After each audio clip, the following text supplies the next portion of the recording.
handheld since I'm only going to talk for 5 seconds to pass it over to you.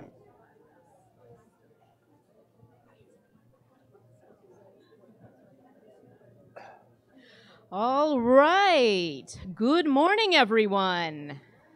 Good morning. Good morning. So, yes, everyone settle in, find your seats.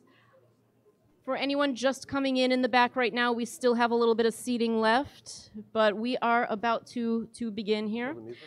Welcome to Foundation Center this morning. Thank you for coming out to what tends to be our most highly anticipated program of the year, Future of Philanthropy. So this is essentially a free full-day conference for people in the sector, bringing you everything that you may need to know about new and exciting trends going on in the world of philanthropy that could be relevant for you in your work. And we really hope here at Foundation Center that this is going to be a great day for you. My name, for those who don't know me already, I think a lot of you know me, Tracy Kaufman, Community Outreach Manager. If you have any questions about pretty much anything, just find me at any point throughout the day. But I would like to turn it over to Foundation Center's president, Brad Smith, to say a few opening remarks before we jump into our full-on agenda for the day. Brad Smith is president of the entire Foundation Center, and he has been such for 10 years now? 10 years. 10 years. That's a very long time. He knows a lot of things about a lot of things. And he knows a lot of things about foundations in particular. He knows a lot of things about the world of institutional philanthropy and what philanthropy means in a potentially illiberal world, which I believe he's going to tell you a little bit more about before we jump into a very, very meaty discussion today. A couple last quick things. If anyone learns amazing things throughout the morning, throughout the afternoon, throughout any part of the day, tweet at us. We have a hashtag FCChange. Tweet little nuggets of wisdom that you might learn, take pictures, whatever. Tweet at us at FC New York using our hashtag FCChange, and we will retweet you. We're very nice about that. Also, we will be having a raffle at the end of the day. For those of you who make it all the way to 4:30, we will be raffling off a free spot at one of our e-learning courses all about corporate sponsorship. And for the rest of you, you will be receiving a follow-up email probably tomorrow with a discount code to get 30% off that same e-learning course all on corporate sponsorship. Note that for 3 out of the 4 panel discussions today, audience Q&A is going to be taking place on index cards to kind of facilitate the ease of the discussion. This first panel will be the exception. This will be the extra lively, bantery bit of the day, so you'll be able to raise your hands and get microphones for that. The rest of the day, we'll be distributing index cards. Anytime you got questions, just raise your hand for a card. On that note, I'm going to turn it over to our Master of Ceremonies, Brad Smith. Okay, thank you. Okay, thanks, Tracy. Well, welcome to the Foundation Center. We're really happy to have you here. And when Tracy told me about this event and asked me to make some introductory comments, I actually thought back to a series of talks I gave in Europe right after the elections in 2016 about the role of philanthropy in an illiberal world. And when I say the elections, obviously it was the US election, but there was actually 2017, 2018, there's been more than 15 different elections in Europe. These are national elections. These are elections in important provinces. And I really wanted to think about this notion of what philanthropy, which to a certain degree is a product of classical liberal thought. The idea that there's consensus, that there's aisles to cross, that there's common ground, that there's a third sector, are really features of sort of liberalism. And I don't mean liberalism in the sense of liberal conservative, but more sort of classical liberal thought. So I'm going to talk a little bit about that and how it relates to the program today, because it really relates very closely. So this man needs no introduction. Been in the news a lot in the last 24 hours and the last 2 years. But what I think is important to understand about Donald Trump and a lot of the way that he governs and what he represents is that this is not an isolated US phenomenon that is about one personality. This is about global trends. So I want to talk a little bit about those global trends. We had Brexit a while back. when the UK voted in a popular referendum, a controversial popular referendum, to exit European Union. And European Union, I was once at a meeting in Belgium, and I was talking very positively about European Union, and all the Europeans around the table were saying how much they hated it and how much they hated EU and the regulation and all these kinds of things. And then afterwards, one of them, they said, the only reason you can talk positively about European Union is because you're not European. And one of them pulled me aside afterwards, who was French, and he said, you can say a lot about European Union, but do you realize that I am the first male in my family, and as long as I can remember, that didn't fight in a major war. So European Union was really a very bold thing to really overcome what had been a very controversial and bloody history of Europe. And it was very significant when the UK voted to leave European Union. This is Orban. This is the president of Hungary, a democratically elected president who rules in quite an autocratic fashion. This is Duterte of the Philippines, another democratically elected president who rules in a way that is not at least classically democratic. And this is Jair Bolsonaro, who was just elected in Brazil, one of the world's 10 largest economies, who is a former military captain, who gives every indication that he too will, although he got 55% of the vote, plans to rule in a way which is at least not what most of us are accustomed to in terms of being democratic. And then finally, we learned that Angela Merkel is going to step down, and this is the Bavarian politician who left her cabinet, who represents the sort of right, the far right in Germany, which has a lot in common with these other people on this slide.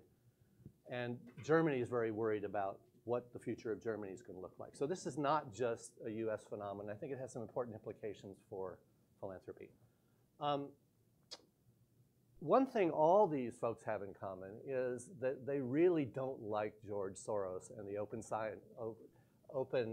Society Foundation. So George Soros seems to be a factor of unity for most of these people. They have all, these are actually posters in Hungary. Orban in particular went after the Open Society Foundation. They had to close down their operations in that country and leave.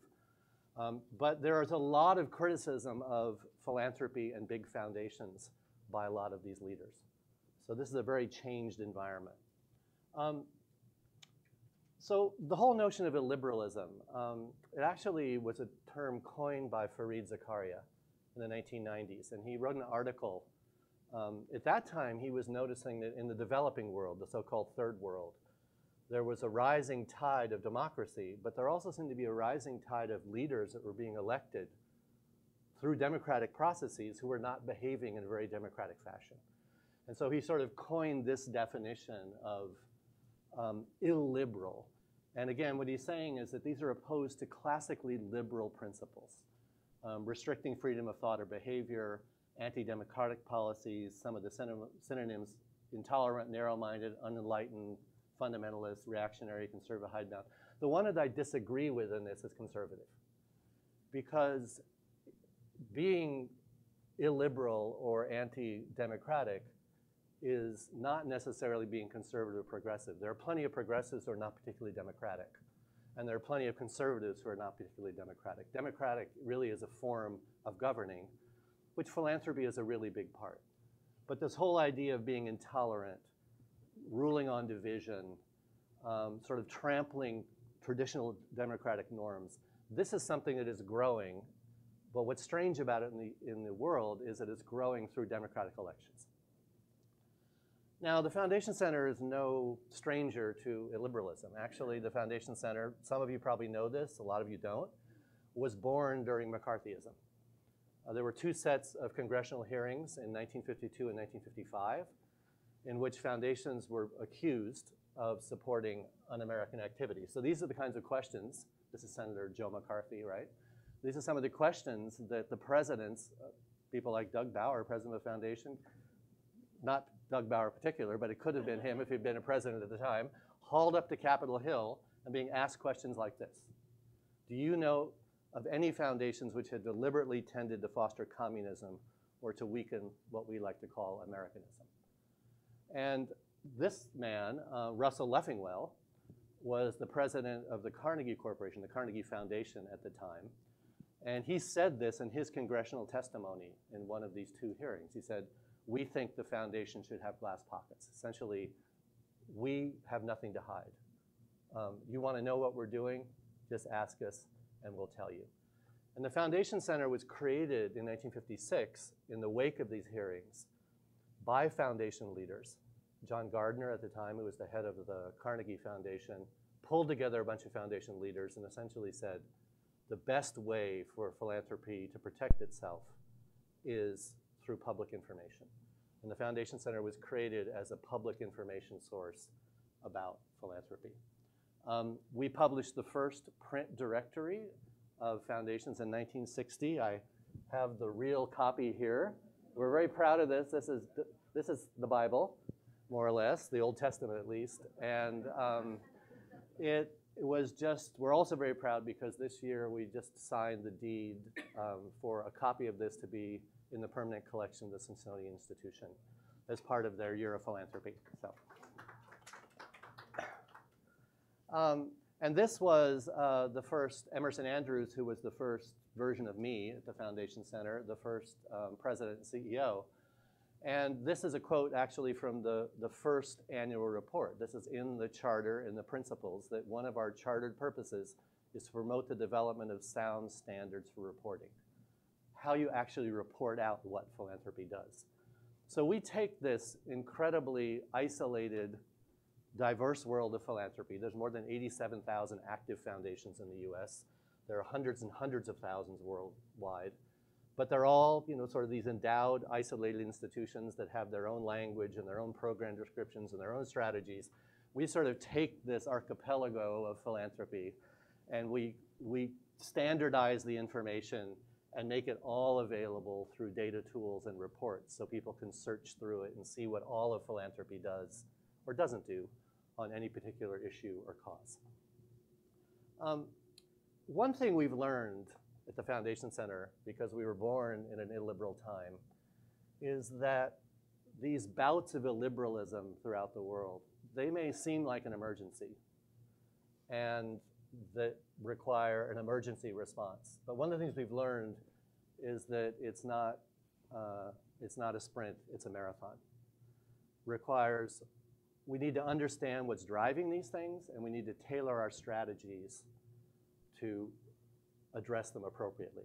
So what, at least to my mind, what is driving this kind of global period of illiberalism in which we find ourselves? I think there's basically three long-term factors.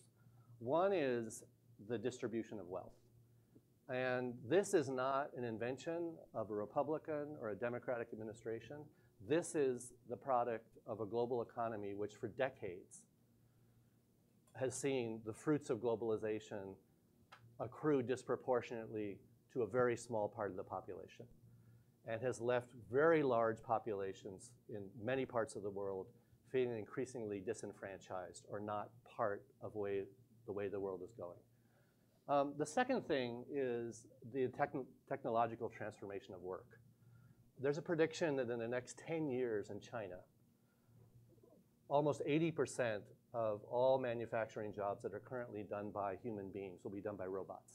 And this is China.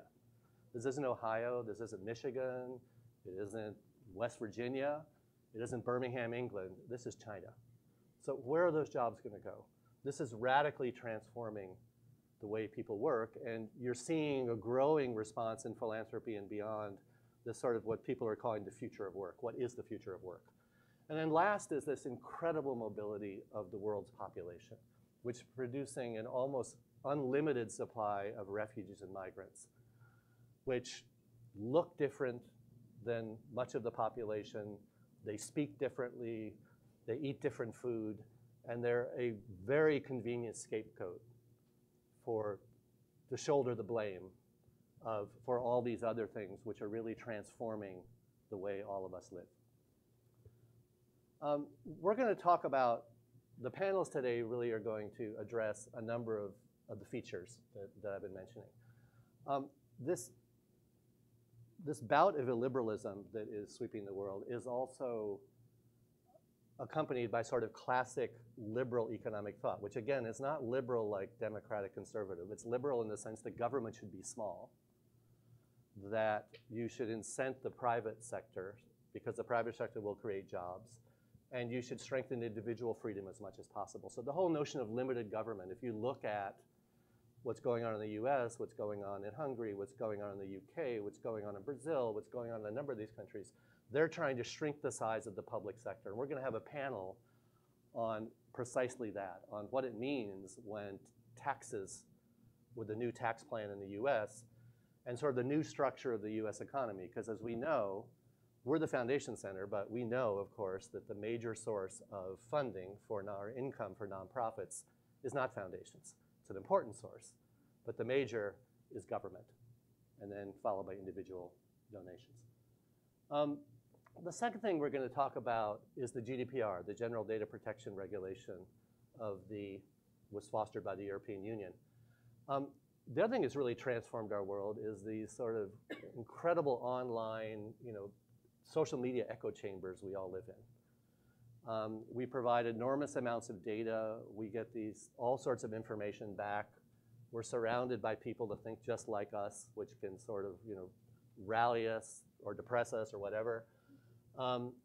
But part and parcel of that is that an enormous amount of personal data about all of us is being collected. And the real business models of a lot of these companies is really not purveying information.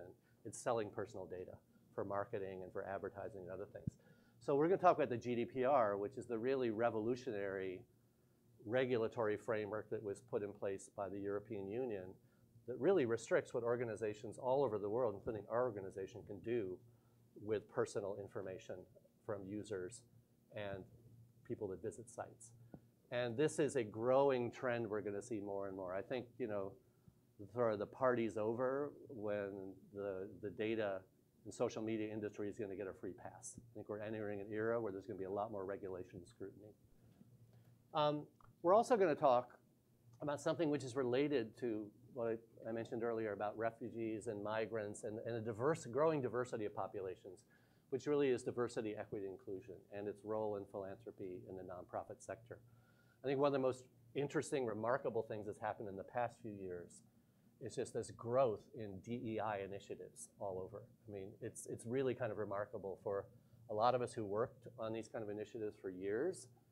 It's kind of incredible to see them popping up in so many places. And there's a lot going on. There's the Me Too movement.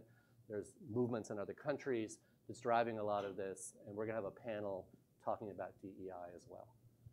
And then last, of course, social justice, and it's an interesting twist we're doing. We're gonna donor-advised funds for social justice. This sort of merges two trends. One is the need increasingly to be thinking about social justice in a world that is becoming less democratic.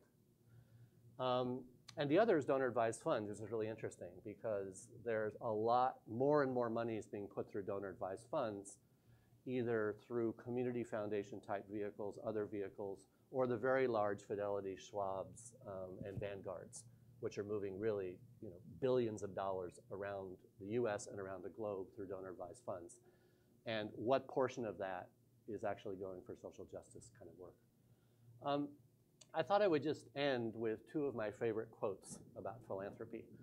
One is, I think foundations are entering into the most difficult of all fields. They're going right straight ahead, knowing that their fingers will be burned again, because in these fields, you cannot be sure of your results, and you cannot be sure that you will avoid risk.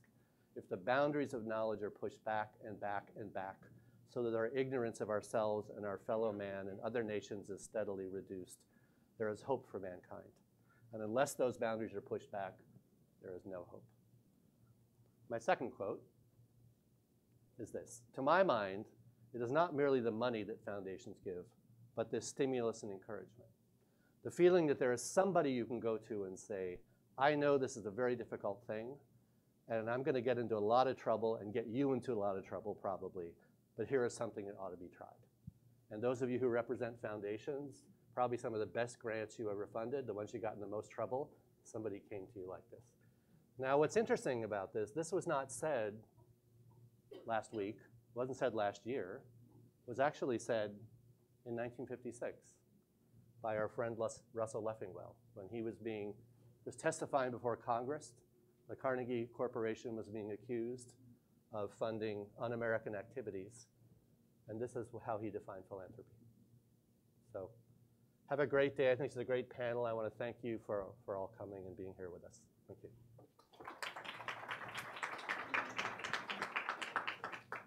Thank you so much, Brad. All right, thank you, Brad. Can everyone hear me okay?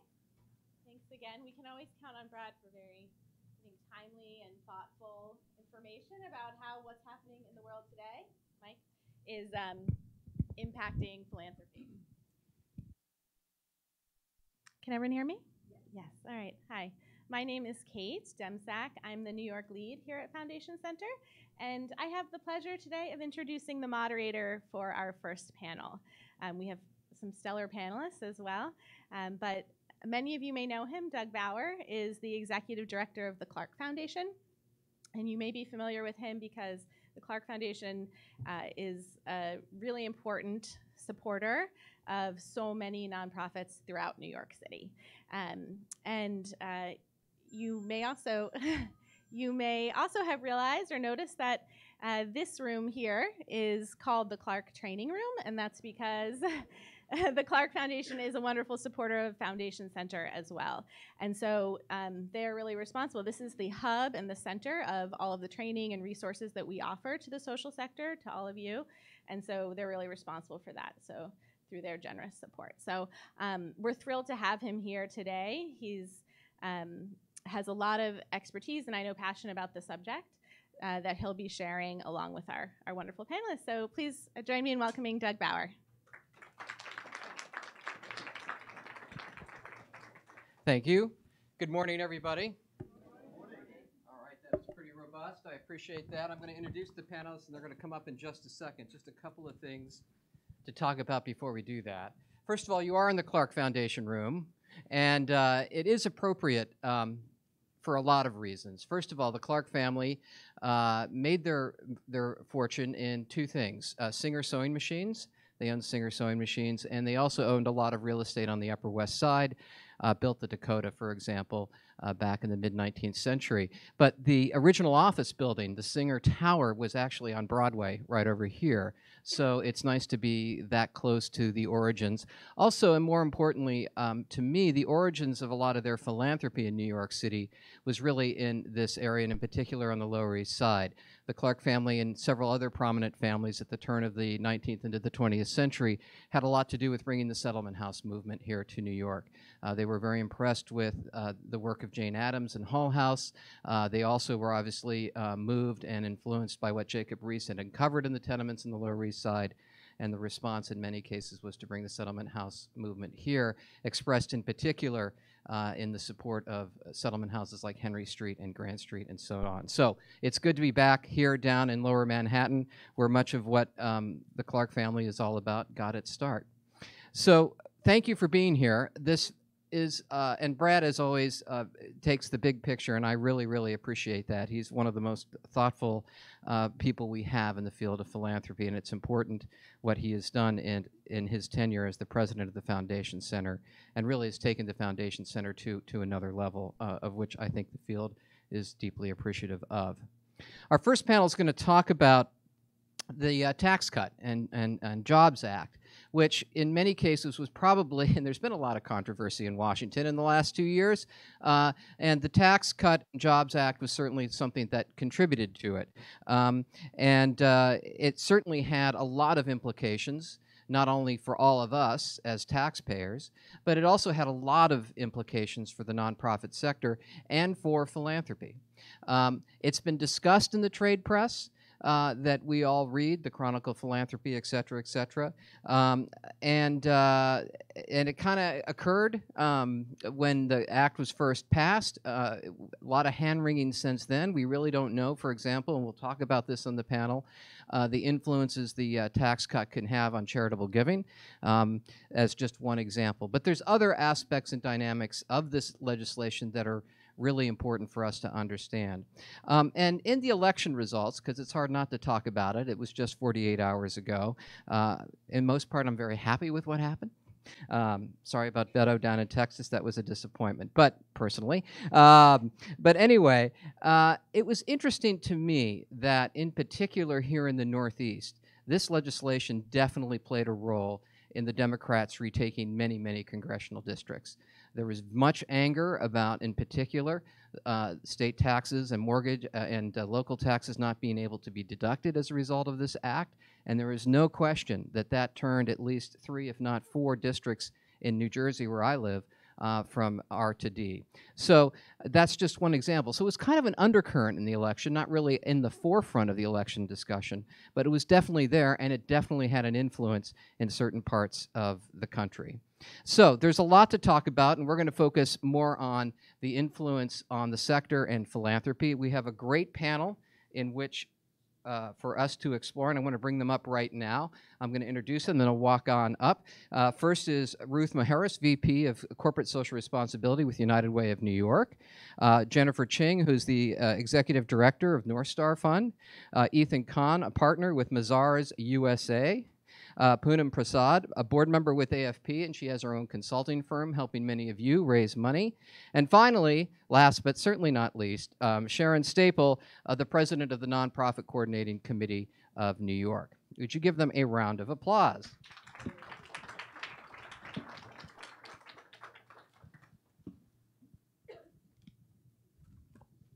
All right, we're going to do a little mic stuff here. Hang on just a second. Let me tell you what we're going to do, because we really want to have a dialogue with all of you, is I'm going to do 2 waves or rounds of questions with our panelists. We have 5 folks. That's a robust panel. I'm going to do 2 rounds of questions with them. That'll take about a half an hour, and then we want to really open it up for dialogue with all of you. And we decided not to do the 3x5 cards because we know you'll be well behaved and have a very succinct question for our panel. So we'll do that in just a little bit. But I do want to do 2 rounds of questions first, and then hear from you about what you're seeing and hearing in your work on a day-to-day basis. Good morning, panel. How's everybody doing? Good morning. Good. Oh, so obedient. Isn't that nice? That is your first question. Exactly. So let's get right into it. I think the first round of questions is, so why is it important to pay attention to the implications of the Tax Cut and Jobs Act? And from your perspective, what is the most essential thing to pay for? Because this is a big piece of legislation. So I think, can we start with you, Ethan? Because you're a CPA. You've looked at this from that perspective. You also look at it from a couple of other perspectives as well. But why don't we start with you? Why is this so important to pay attention to, and what do you think is one of the most essential things to pay attention to? Good morning, everybody. Pleased to be here. Thank you, Doug. Sure. That was a terrific introduction. I appreciate that. In reference to the Tax Cuts and Jobs Act, we're in it now for almost a year, and its wings have spread and spread as time has gone on federally, state, and locally. I think it's important to pay attention to the Tax Cuts and Jobs Act for multiple reasons, and I'll be very brief, but it really hits on many different aspects of a nonprofit organization. The first area would be the board. The board has fiduciary duty to monitor the filings of an organization. If an organization is delinquent on their filings, it's a breach of duty if it's done with negligence. The Tax Cuts and Jobs Act requires organizations, for the most part, not everybody, to file a Form 990T, potentially, if they have this UBIT issue, which we'll talk more about throughout. That's a filing with the IRS, as well as with New York State. So that's important for the board to be aware of in terms of their duty of loyalty and obedience to the organization. Finance in the organization would have to budget. This tax act causes more taxes to the organization. Nonprofit organizations are not familiar with taxes. We believe you spell it T-A-X, some spell it T-A-K-S, T-A-C-K-S, T-A-X-E. I've heard all kinds of different nonprofit spellings for tax, because that's just not our world. And so this is something new to many organizations, and we need to embrace it. We need to warmly embrace it because it's here. It's here with us, right? So Sharon's doing a lot of work to try to get rid of it, but, but we'll hear that from Sharon. So that's in terms of budgeting. That's finance. Finance should also be aware of the cost allocations. One of the big federal mandates is to separate the costs of the nonprofit to offset revenues. In summary, what that means is that if we have income from advertising, if we have income from rent, or some other sources of income, we would actually have to allocate our costs to each of those sources and then take a net loss or a net gain and see how that falls out on this new tax return or an additional tax return.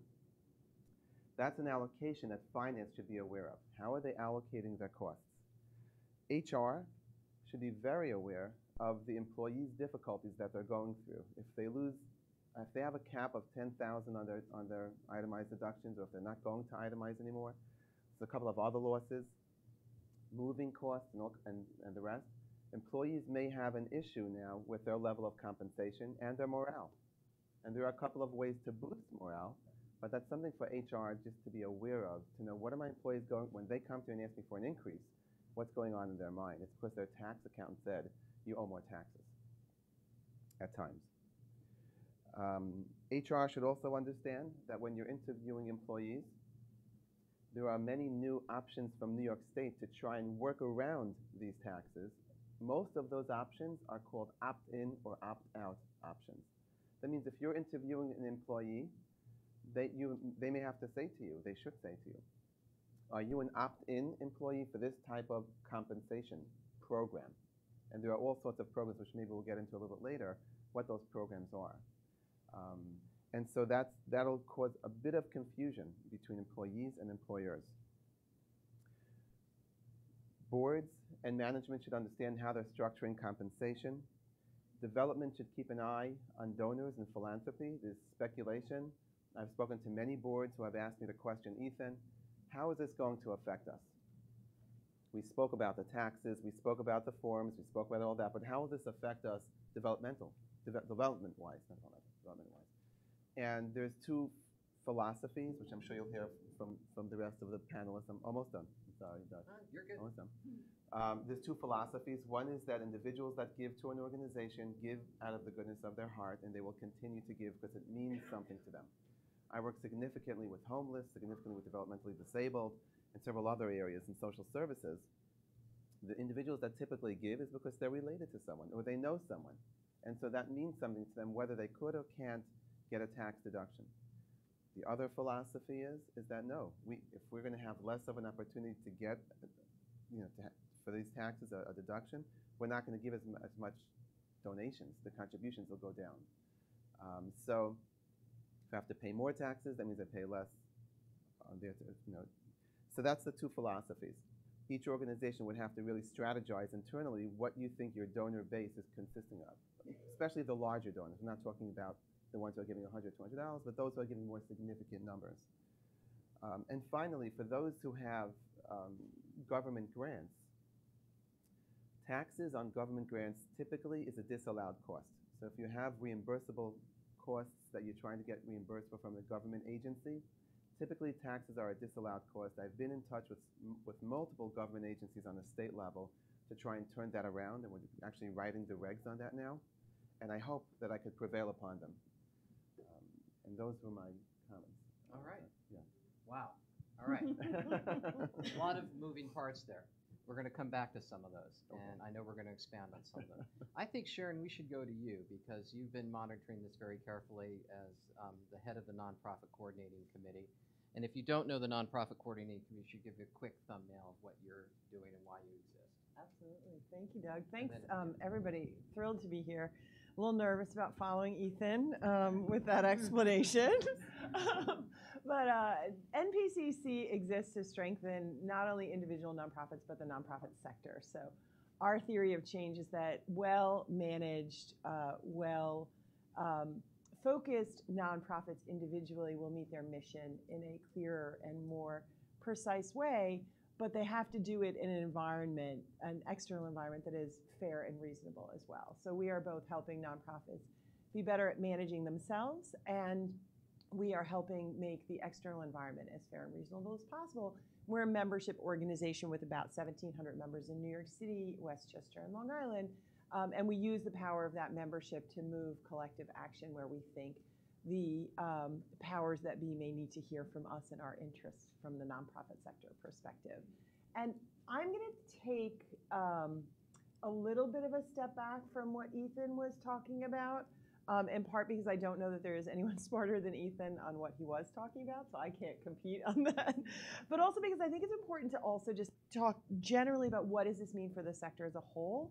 And Brad, I think you in your opening remarks, I think you pointed to something that was really critical, which is in times of the changes that you were describing, a criticism of philanthropy has been present throughout those times, right? And I think we're seeing that here. And when I say philanthropy, I sort of mean I don't love this word, but like charity in general. So both organizations that give money, like foundations, to help this work, but also the nonprofits on the ground who are actually doing the work and moving change within their communities. And so I want to be really clear that this tax act was focused on shifting the nonprofit sector. Like that was an intention of this act.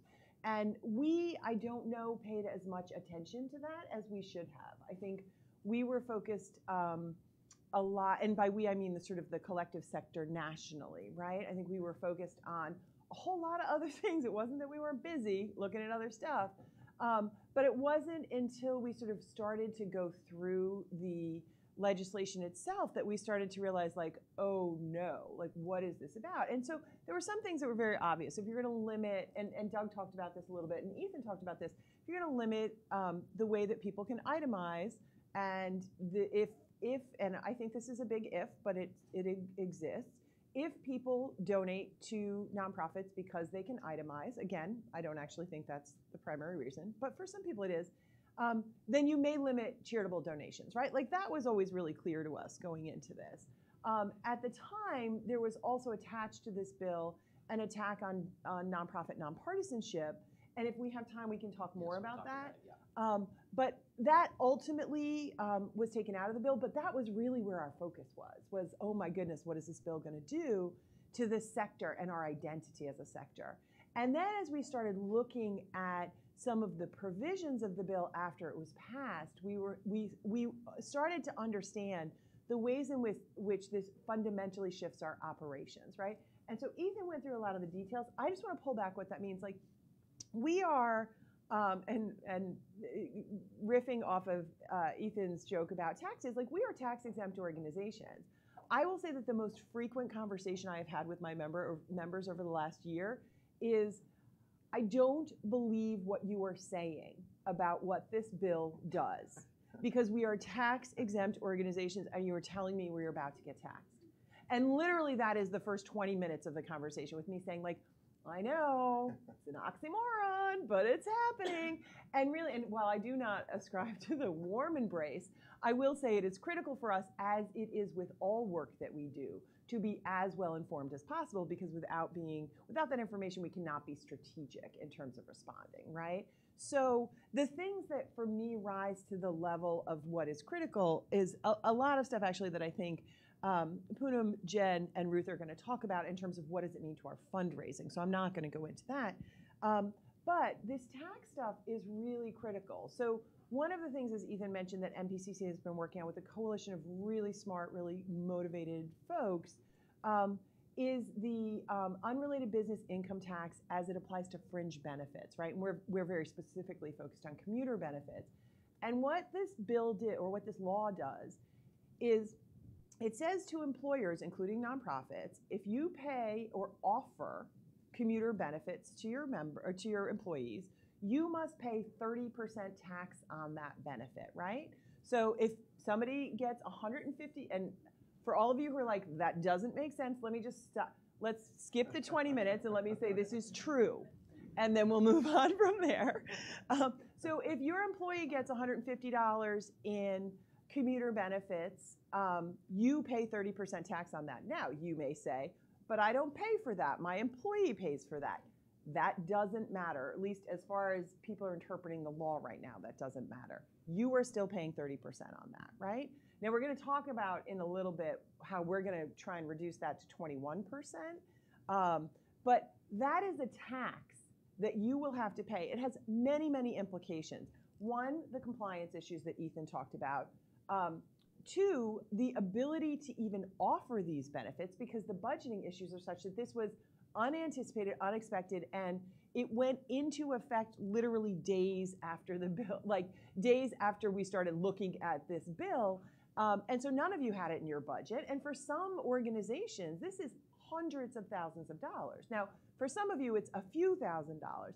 But I've had many calls from my members saying, I can't afford now to offer what used to be a $3.99 a month charge for me to offer this benefit is now thousands of dollars a year. I can't afford to do it anymore. That has implications on whether you are competitive in recruiting and retaining your employees, because if someone's offering commuter benefits and someone else isn't, then I'm going to have to decide between those two employees, right? So there are lots of implications, and that's just one small portion of the bill. There are other things, and I'm going to list them very quickly and then stop, because we've got smarter people than me that can talk about a lot of this stuff. But the definition of achievement awards, for example, nobody's really talking about this, but if you give somebody a $50 gift certificate because they just did a really great job, that now becomes a part of their salary that they have to claim and pay taxes on, right? So there are a lot of things about this bill that change the way that we think about both what our relationship to the federal government as a tax-exempt organization and our relationship with our employees and the sector as a whole, given the finance and the fundraising. So I am not going to mention the other 17 things that I've written down here so that we can move on and have more conversation. What? Okay. Well, hopefully it'll whet people's appetite, Sharon. We'll come back to them. So I think, Sharon, you're a good segue. You mentioned at the end, certainly Ethan did too, the implications of this legislation as it relates to how it would influence charitable giving. And so the rest of the panel, I think, is going to touch on this from different aspects, given what they do in the community and what issues they focus on. But Poonam, maybe we start with you, because I know, you're a board member of the Association of Fundraising Professionals chapter, or is that national? New York. National Development Committee. Oh. And also local chapter. Got it. So she's a pro. And I know you consult with a lot of nonprofits. So I'm on the board of the Giving Institute. Right, in the Giving Institute. The surveys. Right, exactly. So let's start with you, because I'm sure you see the big picture and have been trying to understand it. So let's start with you, and then we'll hear from Jennifer and Ruth. Great. Thank you, Doug. So yes, I think I'm looking at a very micro picture. Brad and all of the others have given a much broader picture. But for some of the audience that are from smaller nonprofits, that's where the impact is going to be. The grassroots nonprofits that raise money from people of middle income are going to be the most affected. We expected that it would be a 2.5 to 5% decline in giving, which would have been, Giving Institute says 410 billion is what we raised last year collectively as a country. That's what we gave to charity. And so the drop would have been 5 to 10 billion dollars. No, I'm sorry, 10 to 20 billion dollars. But by June, we're already seeing a 6% drop. So that is a lot more than 5 to 10 billion dollars.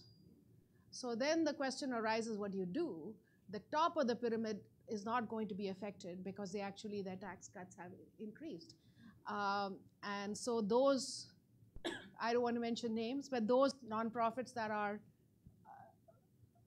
attractive to the most wealthy, the 1% and the 0.1%, those nonprofits we expect will not be affected quite as much. But it's going to be the, you're trying to convince Jeff Bezos to give to the homeless, that's what he ended up with, and he instead wants to give to the space program. So those are the issues, that how do you get people of very high wealth to give to the smaller local nonprofits, which are really going to be struggling. And they normally got their money from people who are not quite as wealthy. And in the last few years, we've seen a big decline. Already I have some numbers here. But the number of donors earning less than 100,000 has already been shrinking from 43% in 2000 to 25% today. And then the total proportion of households who report giving to charity has declined in the last few years from 66 to 55. And that's before the tax cuts. So now you just, this is another nail in the coffin sort of charitable giving.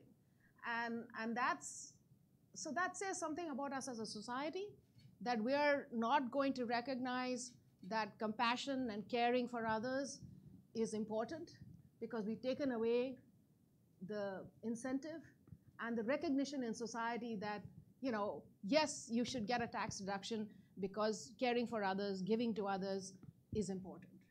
And so that democratization of giving, that everyone should give, not just the wealthy, not the people just on the giving pledge, that is the real impact of what this tax bill says to us. And so we will find ways, fundraisers are, and nonprofits in particular, we are used to doing magic with very little. So we'll find ways around it. But it's what we say as a society when we do when we pass this kind of legislation that is really more important. But we'll cope with it. I think I should move on to the others, and I'll come back with some specific strategies. All right, later. good. All right. So thanks for sounding that alarm. We've got some things to deal with. Jennifer, why don't you comment on this? And I would love to think that everybody knows what the North Star Fund is about. It's an important organization doing really great work. But could you talk a little bit about the mission of North Star, and then obviously your insights and comments? Thank you, Doug. Good morning, everyone. My name is Jennifer Chang. I'm the Executive Director of North Star Fund. And I'd like to say we are a funny foundation. We are a fundraising fund, for those of you who don't know us. We've existed for about 40 years. We were founded by a group of New Yorkers who had inherited wealth in the late 70s and looked around the city, which was in a deep municipal crisis, and saw the total abdication of services that were essential to keep New Yorkers safe and healthy. And so they founded the North Star Fund as a space to do philanthropy differently. North Star Fund now funds essentially emerging grassroots groups.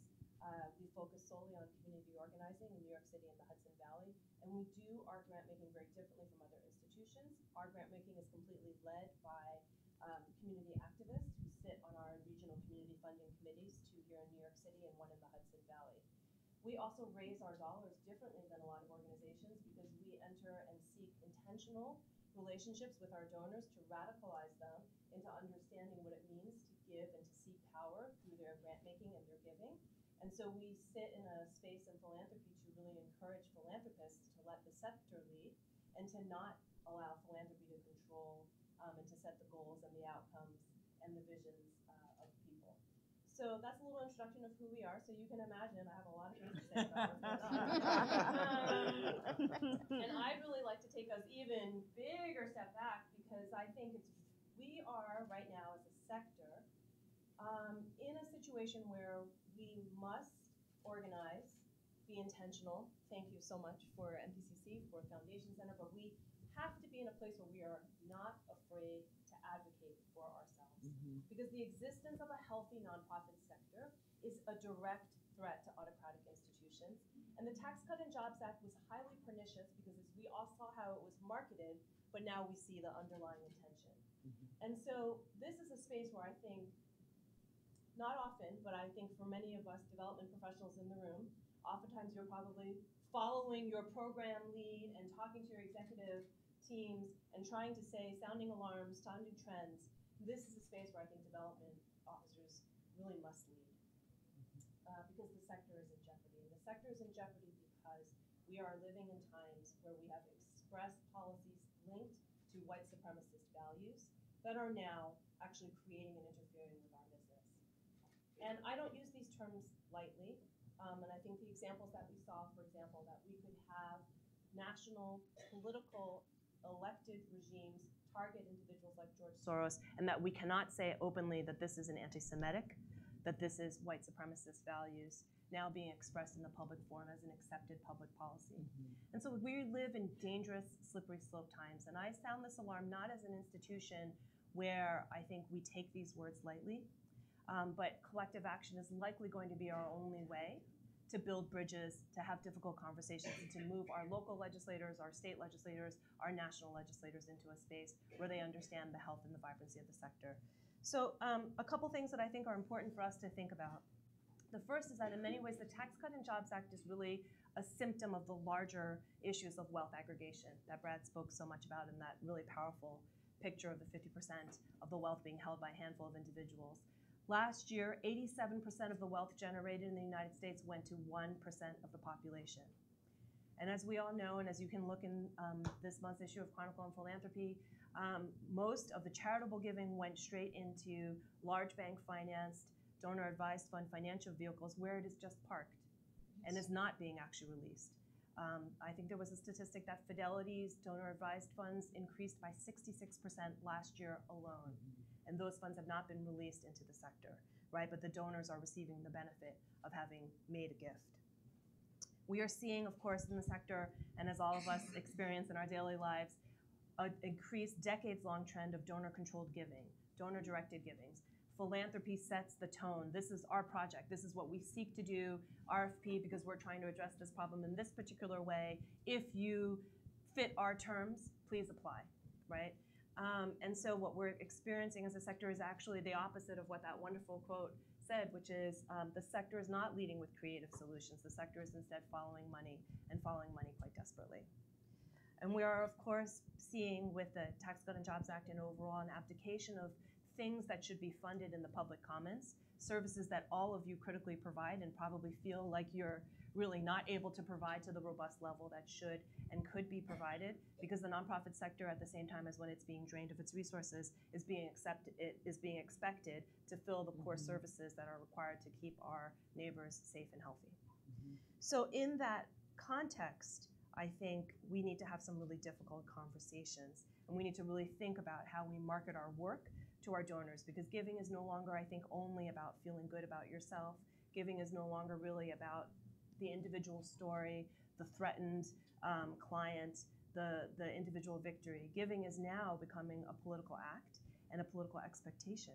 And as a sector, I think we need to really hold our donors accountable, and we need to have frank and hard and transparent conversations with them about how their acts and failure to acts actually are threatening, in many ways, all of our ability to not just survive, but obviously to thrive.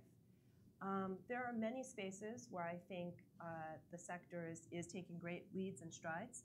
I think the introduction and the proliferation of programs like DEI initiatives at least begin to allow us to confront and have these conversations in-house. Philanthropy and many of our organizations all have significant issues with having individuals of color and people with lived experiences that are similar to the ones of the communities we serve, to have them in pipelines for us to be directive, to be leading in the sector.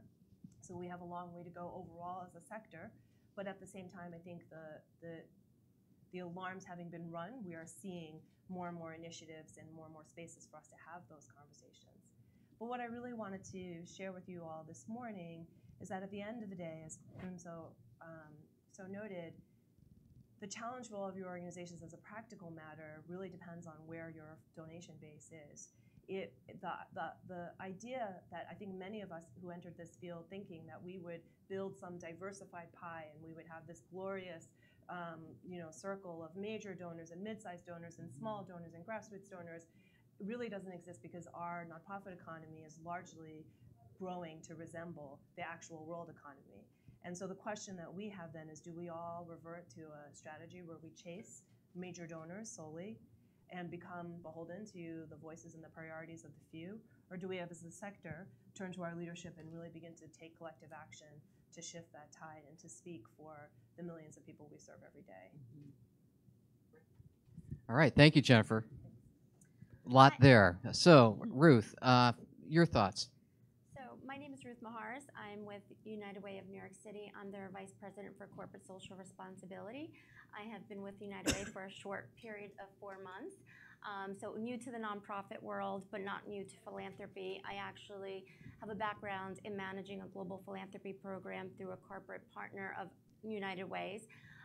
And so sitting here on this panel and listening to what everyone is saying, I can definitely agree that There are many things that we need to be looking out for, and many things that we should be aware of. And United Way sits in a unique position in which we're not really going to feel the implications of the tax cuts just yet. I mean, we're definitely taking a look, and we've already adjusted our budgets and have changed the sales and making sure that we're prepared for what's to come. And the reason why I say we're not going to feel them just yet is that we receive 80 to 90% of our revenue through workplace giving campaigns, which run throughout the fall and end in the spring. So we'll be seeing a lot more of that and understanding the trends that we're going to be facing more so in the summer of next year. And with that, you know, we're one of 1,800 United Ways. So again, you know, listening to our United Way worldwide and understanding how they sit and how they've had a presence on Capitol Hill and really bringing to the forefront the concerns that are being met, that are being said across the room. I think that, you know, with that, they have asked us to really take a look at our budgets and make sure that we're budgeting ahead of time and understanding what the implications can be. One of the things that we're looking at from a programmatic point of view is that not being a community chest in which we collect the dollars, but the dollars are going directly into the community. We are working with our partner organizations. We're working closely with our donors. Coming from the corporate sector, it's really about educating for us, our corporate partners and our donors and our board to understand how this could impact us and what it means for them and the charities that they support. So I think, you know, as everyone was saying across the panel, I think that, you know, we do definitely need to keep an eye on what's happening, but I think that education is key. Communication is key. I think communicating back to the people that support our organizations and really highlighting our programmatic work that we do is what's going to help us get through this wave. And that's basically my feedback on that. Great. Thank you, Ruth. All right. So that's a lot to absorb. There's a lot that's going on with this and the implications of this particular piece of legislation. It's far-ranging. It has both depth and breadth in its implications, and I think you've got a sense of that in a very succinct manner in about 12 minutes. Thank you very much. So I think the second round of questions that I want to ask, and then we want to open it up to the floor for conversation and questions with you, is, so what do we do about this? You know, what do nonprofits do? How do we react? How have some nonprofits already reacted because this tax cut's been in place for the balance of the calendar year? What actions do we need to take? And is there a role for philanthropy in this in terms of helping nonprofits figure out a way forward? Sharon, can we start with you, since, you know, this is something I know you've been thinking a lot about? Yes. So first of all, I want to say that I'm gonna join Jen's revolution starting now. We shall form a team. Find us on Facebook. Exactly. Because I actually do think that I'm going to talk about a number of strategies that are sort of direct response to the threat that we think that we're under. But I love the way that you articulated things, Jen. And I think this is, and this is also sort of how I am coming at this. This is a threat to the sector. Like, this is a threat to our identity. It's a threat to our operations. It's a threat to our ability to do the work that we do. And it's intentional. Like, this is not an accident, right? This is not a bunch of folks who wrote the wrong words in the legislation and didn't realize what the implications were, even though there are some Congress people that will tell you that's exactly what happened. So I think we also need to think about this from the perspective of what is this threat, how big is it, and how can we organize our collective interests? And this is a conversation I actually have with Doug a lot. Like, it is very, very hard as the sector, I think, to sometimes see beyond our own individual interests because they are so pressing and they are so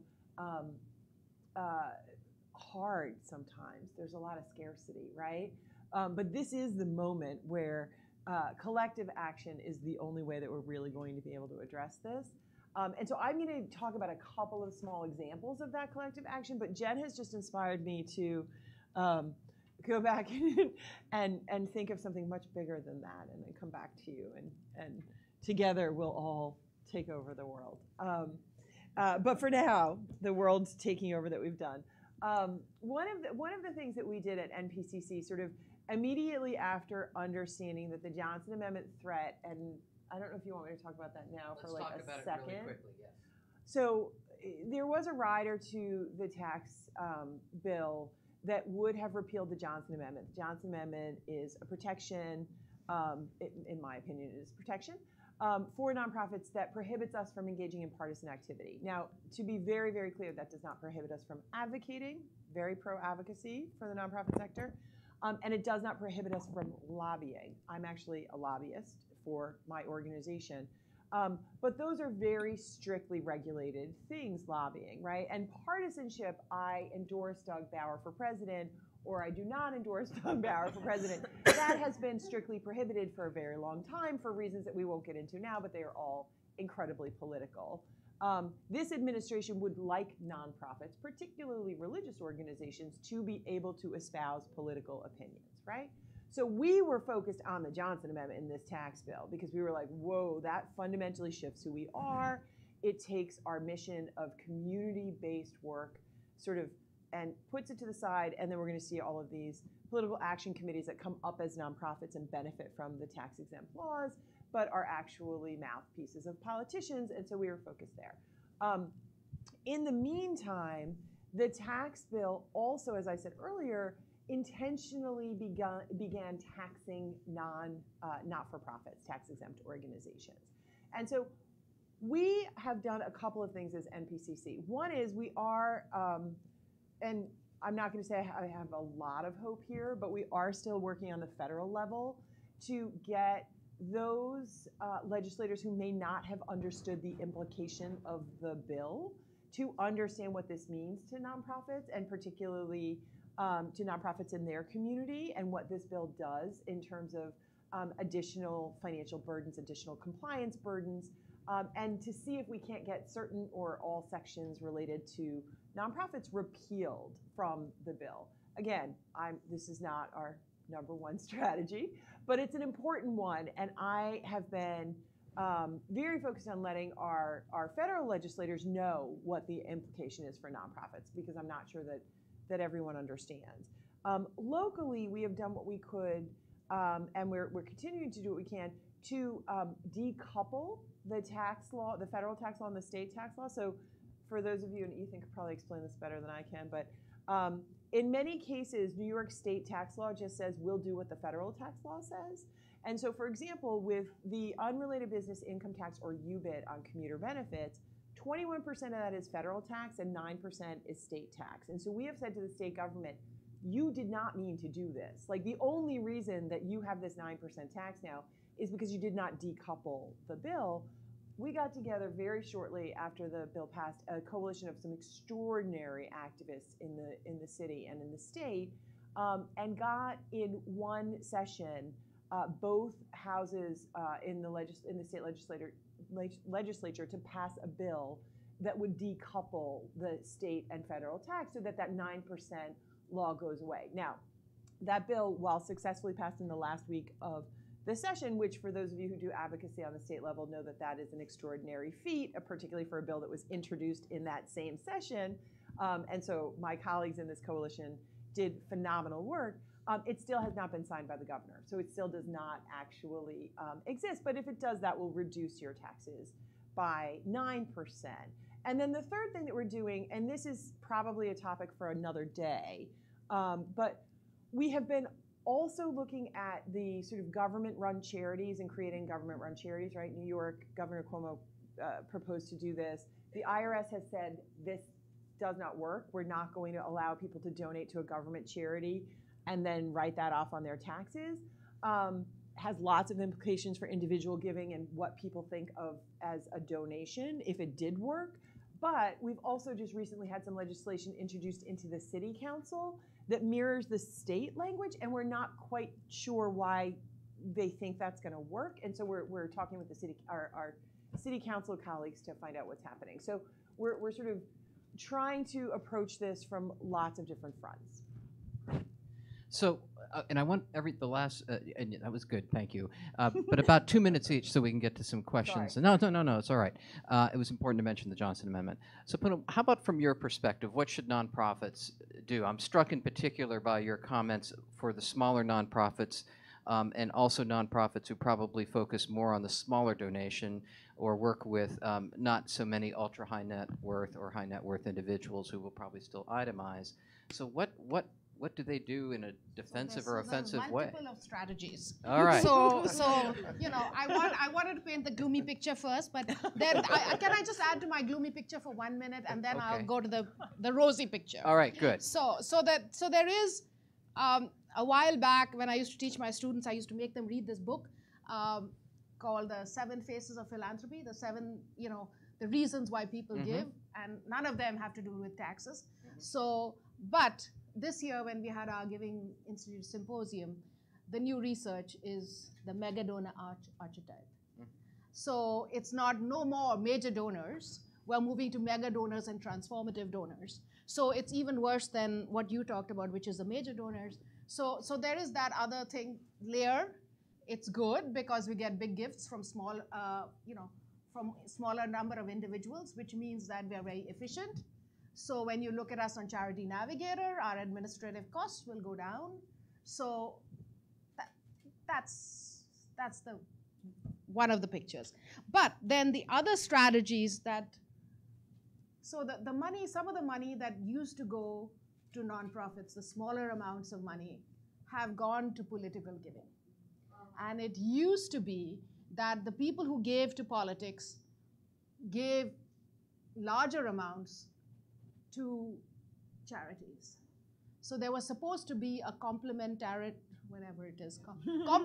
nature between the giving to politics. That's what we were told. I do research. So, if somebody gave 2,000, they could give 200,000 to your charity.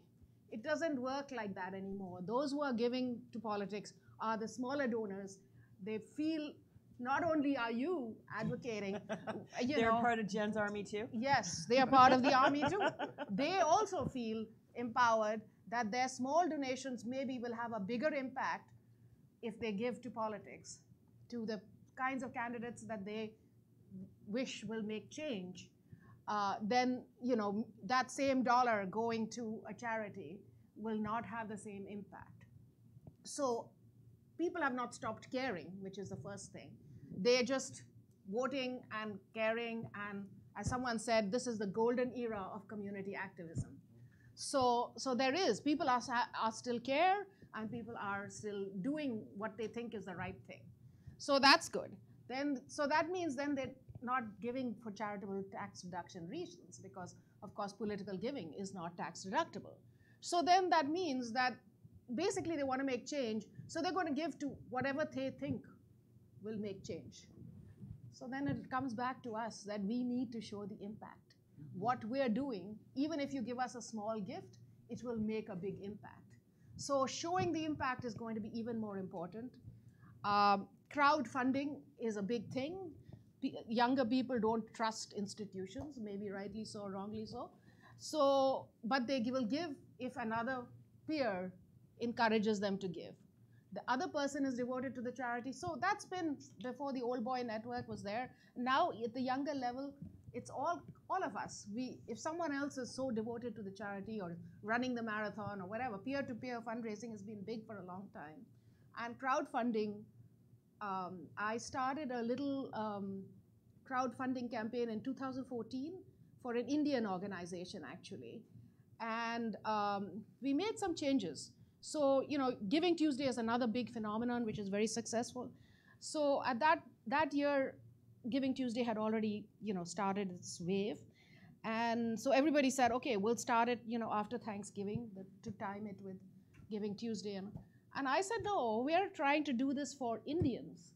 Indians don't think, some of them that are American have thought of Thanksgiving and the holiday season, but our Indian holiday season begins earlier. Yesterday was our big holiday.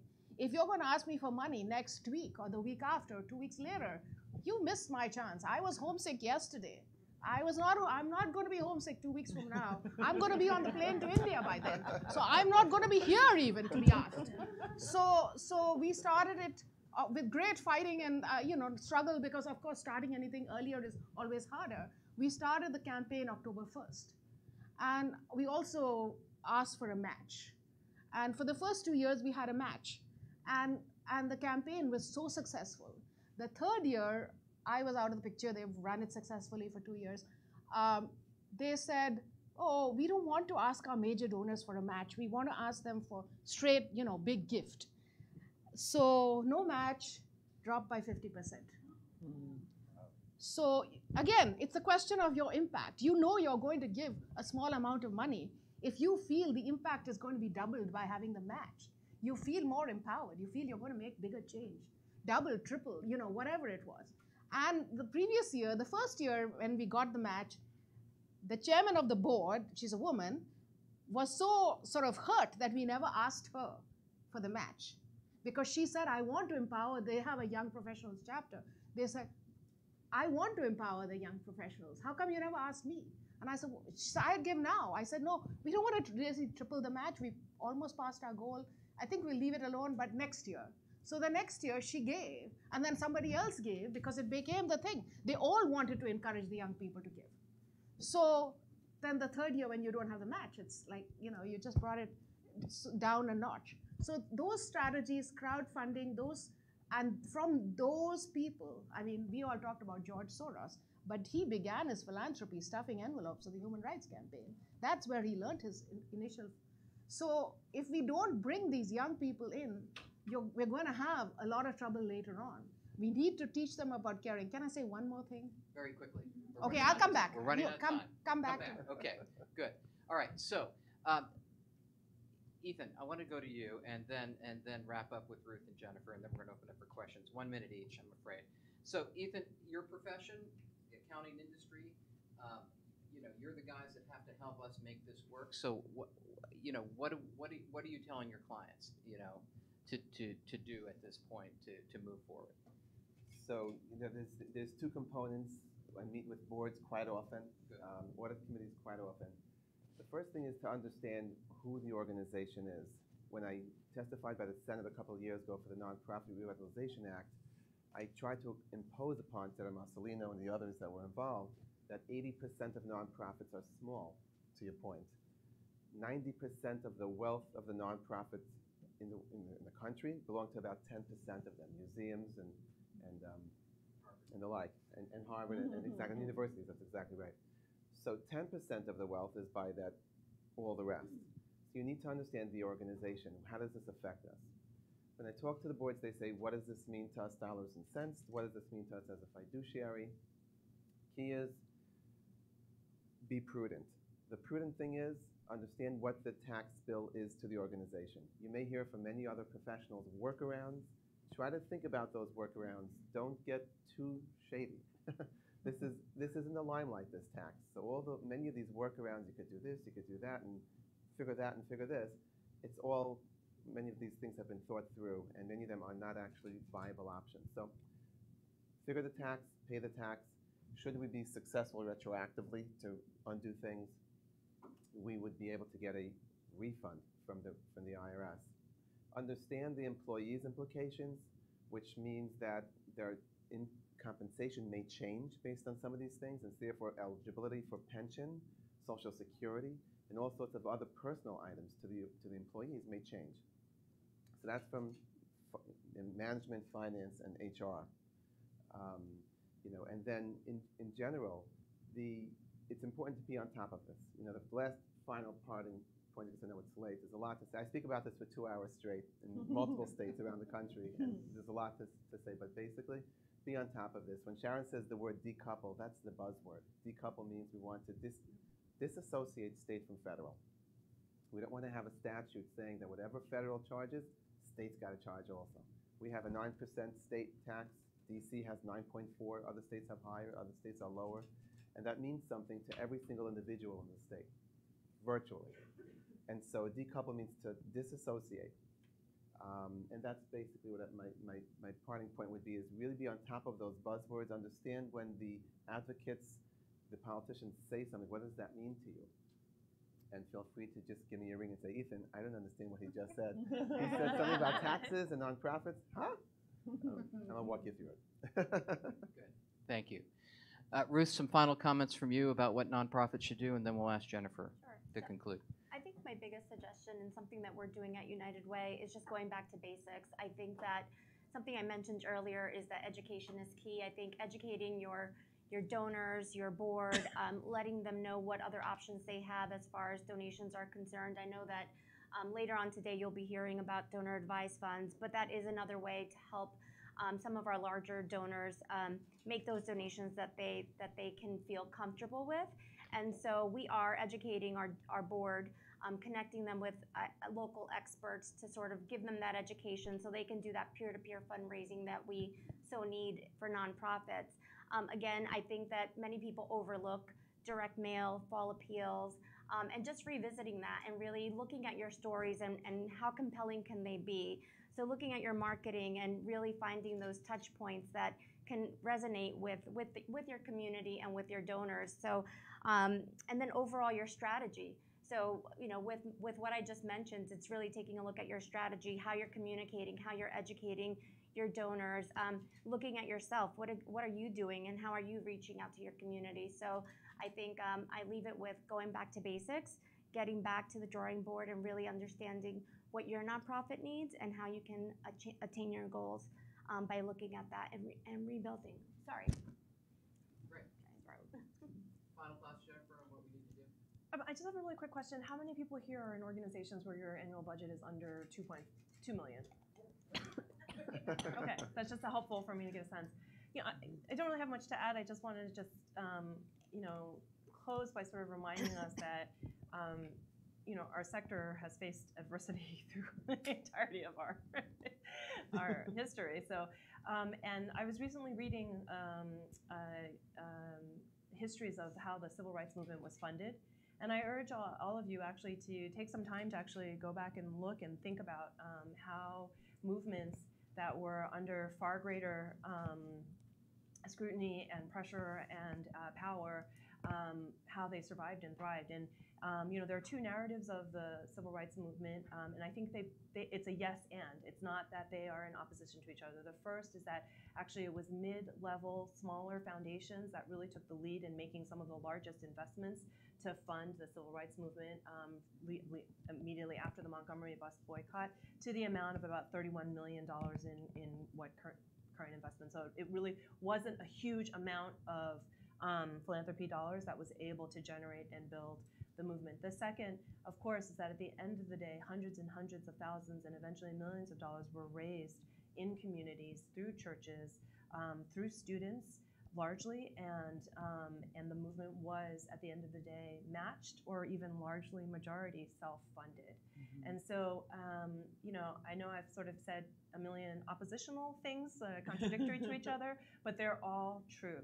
The space for us to, particularly for smaller organizations, to think more critically about grassroots fundraising strategies as mobilization strategies for your work, I think is really key. You will, of course, all have to make decisions about resources that are pragmatic and chase the dollars that make the most sense. But it's really not the time to abandon the idea that mobilizing money right now, as Boone was saying, really can have a significant impact on meeting your organization's mission. Great, thank you. Okay, so we have about 15 minutes before we have to wrap up and move on to the next panel. So I'd like to open it up for some questions, and I would like them to be questions, if at all possible, please. We have a mic going around, and so yes, and please introduce yourself and your affiliation too. Thank you. Sure. Well, this is very enlightening. Thank you. I'm Susan O'Connor. I'm with the Center for Nonprofits in New Jersey. We're Sharon's sister organization for all of you New Jersey charities. I'd just like to ask you, do you feel it with this wave, this new, these new challenges that we're facing, that we're losing a lot of nonprofit talent? Are people leaving their nonprofit jobs? Anybody want to comment on that? Sharon? So so the answer, I think, is yes. I don't know if the answer is and it's connected to the things we're talking about today, or if it was true before that, right? So I've been hearing well before this bill was passed that folks are having problems retaining and recruiting talent, and I don't think this bill helped at all, but I don't know that it's the reason. And I would say that the things that I think about when it comes to recruitment and retention, and frankly leadership in the sector as a whole, is that we are, and NPCC just put out a report with New York City about diversity in nonprofits, and particularly at the board level. We are a sector that knows how to talk about diversity. I think to some extent we understand the value of diversity. We have not yet reached a level where we can talk about equity in a meaningful way, or what inclusion looks like, not just as staff people or as a team, but as key thought partners and strategies to get to our mission, right? And I think what we're seeing is a lot of folks who don't feel like this is the right place for them, right?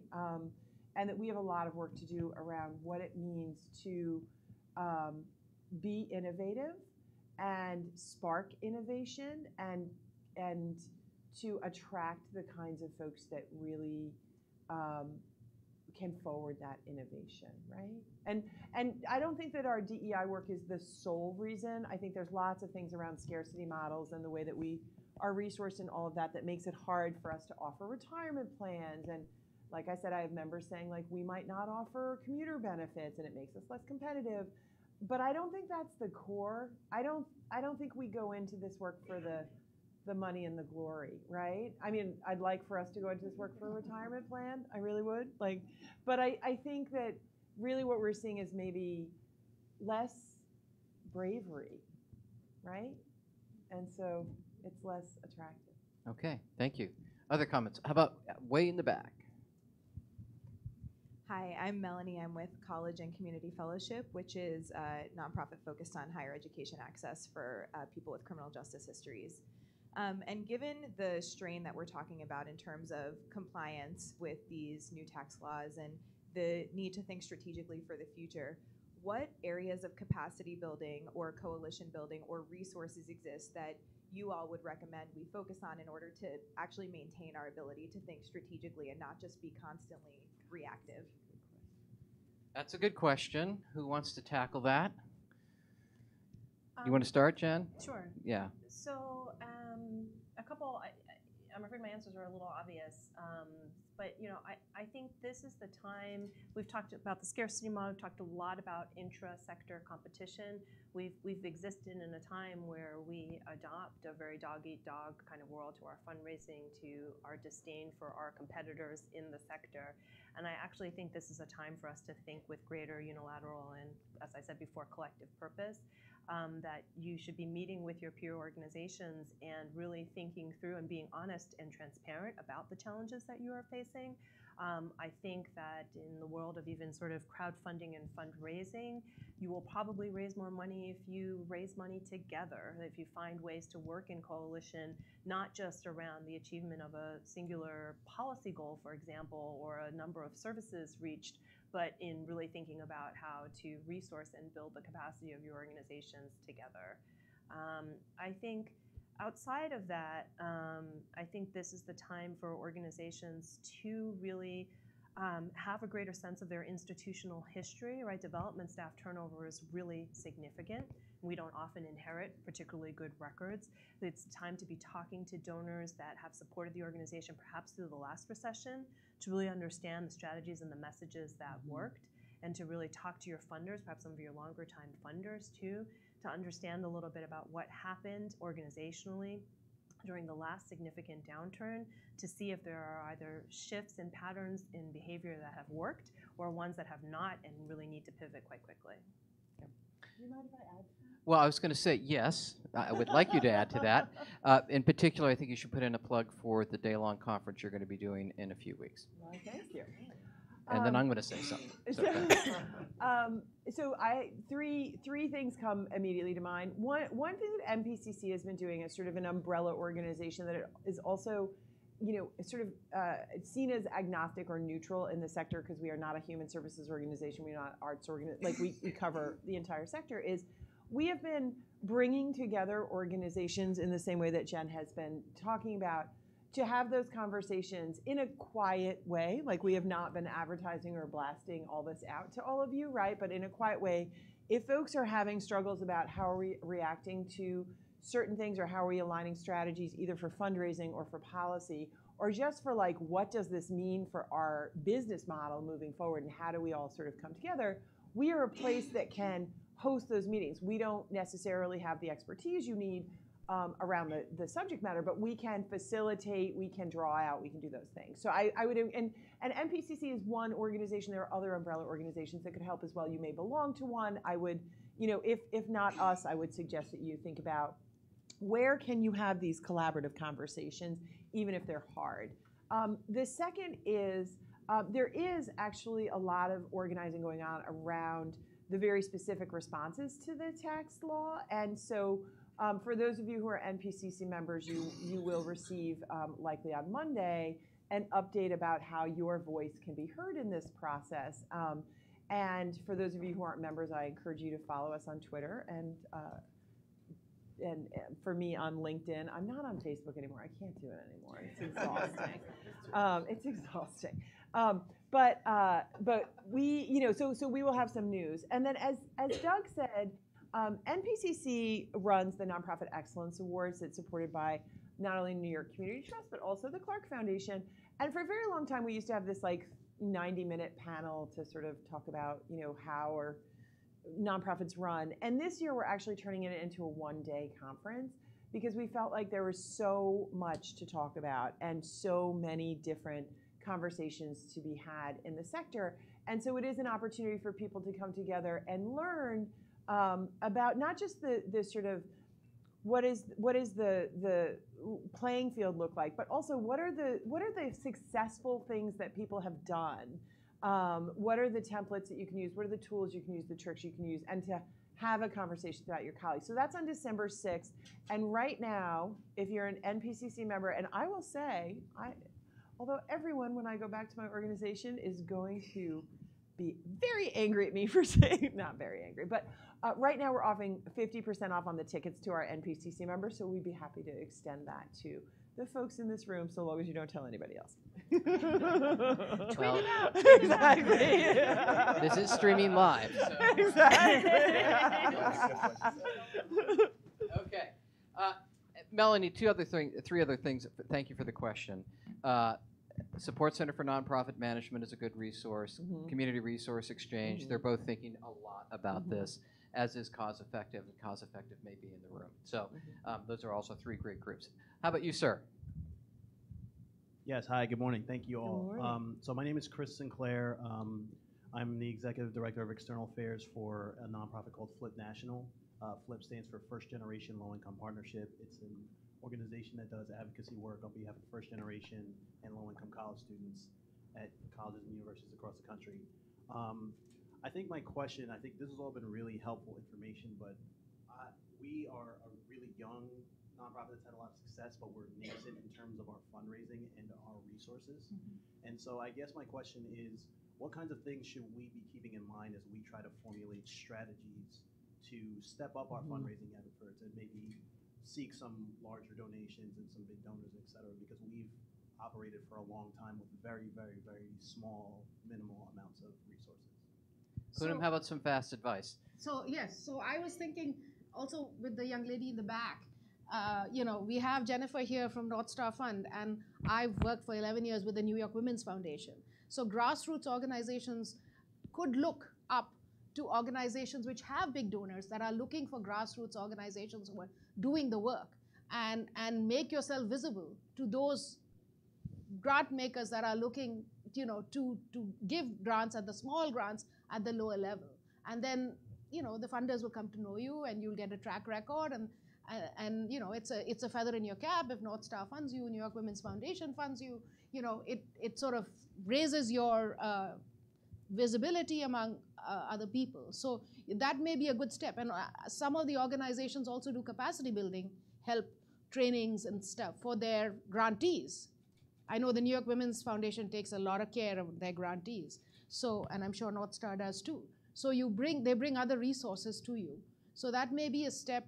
There's a small organization called She's the First for first generation college students, women, and things like that. So people look for that. We're looking for the innovative young nonprofit that needs support. Ethan, quick comment? Yeah, so a quick comment. When you approach a donor, typically there's an emotional reaction to your ask as well as a sense of trust. So the organization should develop a method in how they could communicate to the donor, how they could trust the organization that the funds will be spent in accordance with the ask, which means that the organization should show a sense of transparency on a financial level.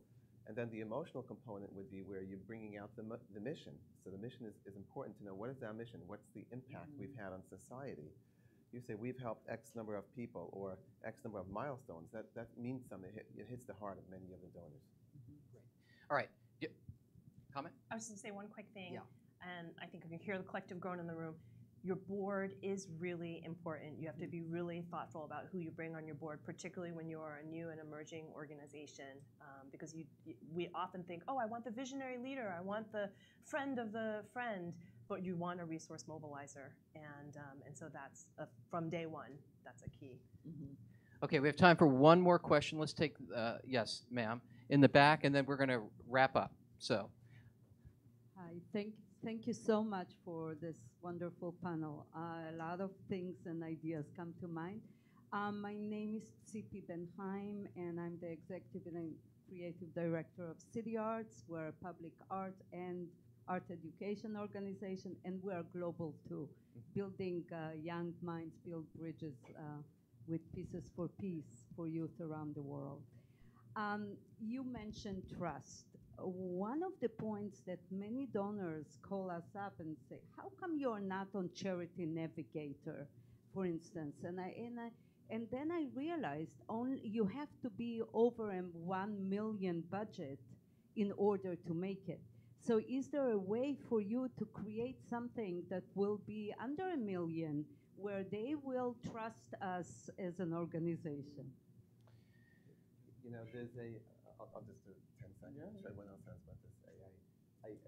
What I could say is sometimes when you get a name brand as BBB, Charities Navigator, some sort of bill of health from some type of organization. If you're associated with, if you have one large donor or one large entity that you deal with that would say that you're associated with them, that means that others could trust you as well. Sometimes that's helpful to a smaller organization. It may even mean that you're eligible for government grants. But you need to be able to show off what you have already, even though it's small. And that could open up some big doors. I also don't think there's a dollar threshold to try and meet the Better Business Bureau wise giving standards as there is with Charity Navigator. I will say, and this will be provocative, I'm not a fan of Charity Navigator because I believe the financial ratio that they use to determine whether you're a 4-star or organization around the overhead question is kind of bogus, but that's me. So let's just put that out there. But yeah, okay. So but perhaps an alternative would be the Better Business Bureau Wise Giving Alliance. I'm conscious of time. I want to wrap up, but I'd like to have a quick takeaway, and we'll go right down. What's the one thing somebody should? So we talked about that, but what's the key takeaway from today that folks should be focusing on, Ethan? Other than staying in close touch with their CPA, I'm hearing that loud and clear. CPA stands for pay close personal attention. So okay. Not cleaning personal. Yeah, right. But one big takeaway is that you're not alone. And what I mean by the fact that you're not alone when you experience this confusion is that there's confusion on the state level, there's confusion on the federal level. The actual law writes that the secretary will come out with more guidance. There's a confusion on the IRS level, and they're all battling for your tax dollars. You're very important. They all want your dollars. You're very popular. And that level of confusion is pervasive. So you're not alone. Just reach out and ask the questions. Great, thank you. Sharon, very quickly. I'm going to pick up on you're not alone, but you are facing an existential crisis about what the sector means and what your organization means. We can do it together, but advocacy and engagement in this issue have to be priorities for your organization in order for us to do that. Absolutely. So Final thought. Break the rules and say 2 things. All right, okay. 2 things. So very fast. Diversity. AFP is really into this idea, which is diversity, inclusion, and all these things. And we've had lots of workshops. And it's about diversity among the staff and diversity among the donors. And again, I go back to my Indian thing, which, and the taxi driver I came with today, I was telling him, we had a Turkish project we were fundraising for, and the Turkish people, Muslims in general, give before Ramadan. Well, again, it's not around Christmas, it's around May, June, and it moves backwards by the calendar year, not by the British, American calendar, not by the Western calendar. So you got to figure it out and know that, okay, it's coming, and the month before is when I should be fundraising. Now, when I went to the Ford Museum in Illinois last year, most of the people there were wearing headscarves that were in the Ford Museum. So if your donors don't look like, some of us in this room, then you got to think about how you're going to appeal to them and when are you going to appeal to them and things like that. One other second point is the younger generation. Remember that we are not the only ones concerned about, that people should care about others, the human values, all of those. There are parents out there that are really concerned that they should instill the good values in their children. So if you can create programs and trips and other kinds of impact-laden, experiences that involve their children, whether it's elementary school age children or teenagers. We had a trip that we used to take for Americas to show impact in Haiti and Central America. We started bringing 16-plus-year-old children on the trip.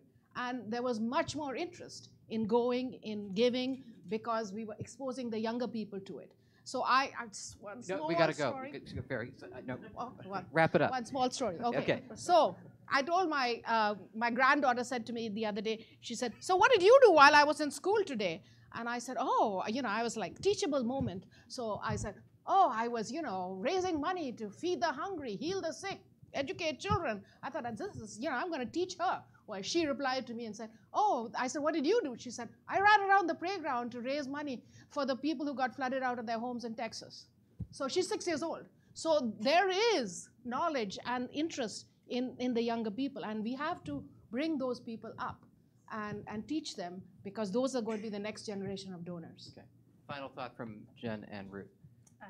Don't be afraid of advocacy. If you're in an organization that has not lobbied, if you're in an organization that has been somewhat afraid of engaging in this sort of work, now is the time to dust off and start flexing that muscle. Choose a project. Think about what impacts your clients. Think about what impacts you as an organization, because we are all going to have to be using those muscles very soon already, and so this is the time to start that work. Great. I would say don't be afraid to collaborate with other nonprofits, educate your board, work collaboratively with them as well. Teach your donors about smart giving, and then get back to basics and look at your strategy, look at your mission, and make sure that you're tying back to that and making sure you can tell that compelling story to the donors that you're looking to engage in the future. Great. Terrific. Can we have a nice round of applause for our panel?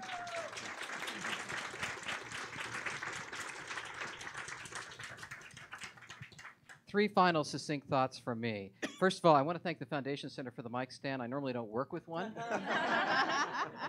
And it's the closest I'll ever get to being a stand-up comedian. So it was awesome. Real quick, Johnson Amendment was mentioned. This has not been resolved. It may be resolved in the lame duck session that will start on Monday, or Tuesday, actually.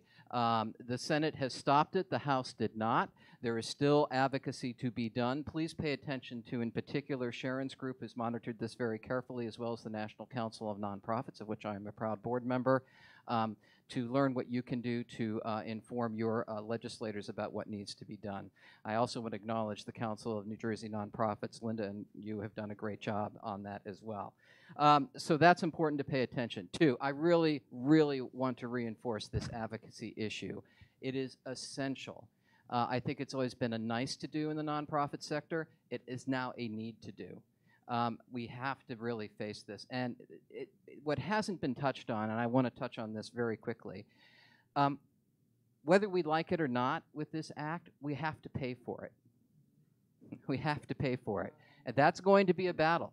Now, thankfully, the House has changed. It might not be as much of a battle had it been all Republicans. And I don't mean to be partisan. It's very clear where they were going to pay for this tax cut.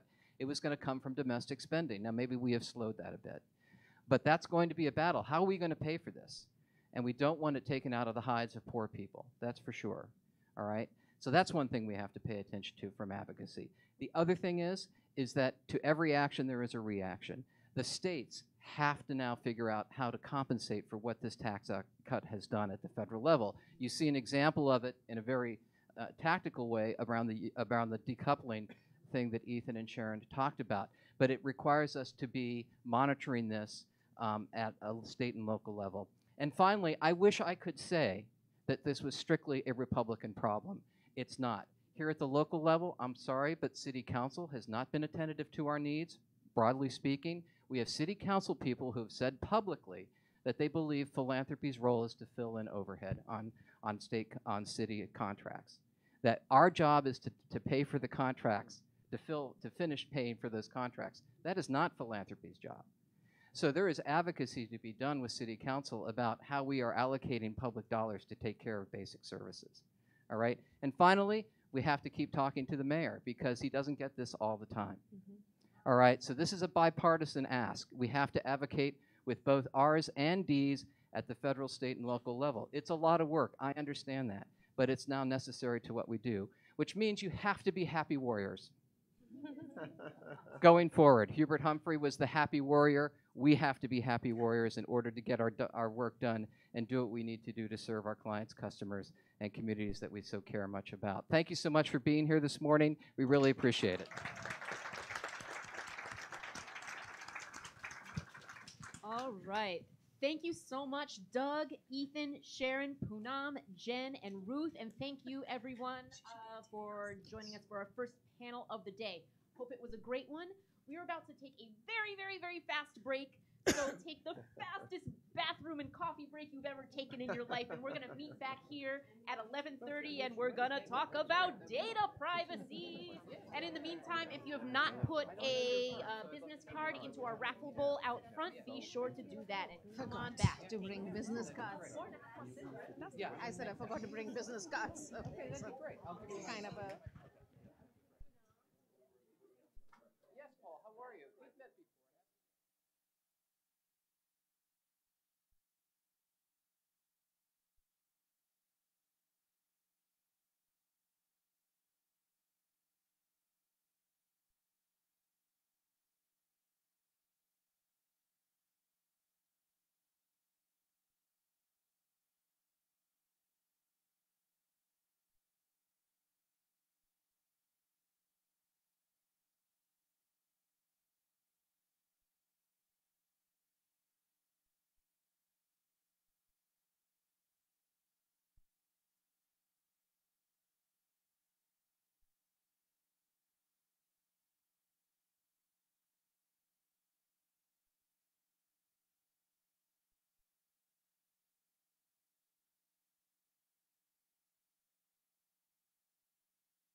everyone is finding their seats, we may have a few stragglers, so make room if you find people climbing over you in the next couple minutes. Welcome back, everyone, and welcome to everyone who just joined us. I think we have a few new people as well. So welcome to our next session of Future of Philanthropy today. Today we're going to be talking about reaching audiences in the age of GDPR. I don't want to take up too much time with this, but this is primarily going to be a panel on marketing and communications through the lens of the legal issues that are going on both in the European Union and also here in the US with our existing data privacy laws and what might be coming down the pipe in the future. So to talk a little more about this so we can actually jump into the meat of the big discussion here, our moderator today is Boris Kievsky. He is the proprietor of .org Strategy, which helps nonprofit organizations with their digital storytelling efforts. And he will speak a little bit more about the rest of our panel from here. And they're going to talk about everything you need to know about reaching audiences in the age of GDPR. Thank you. Thanks so much, Tracy. Mic is live, good.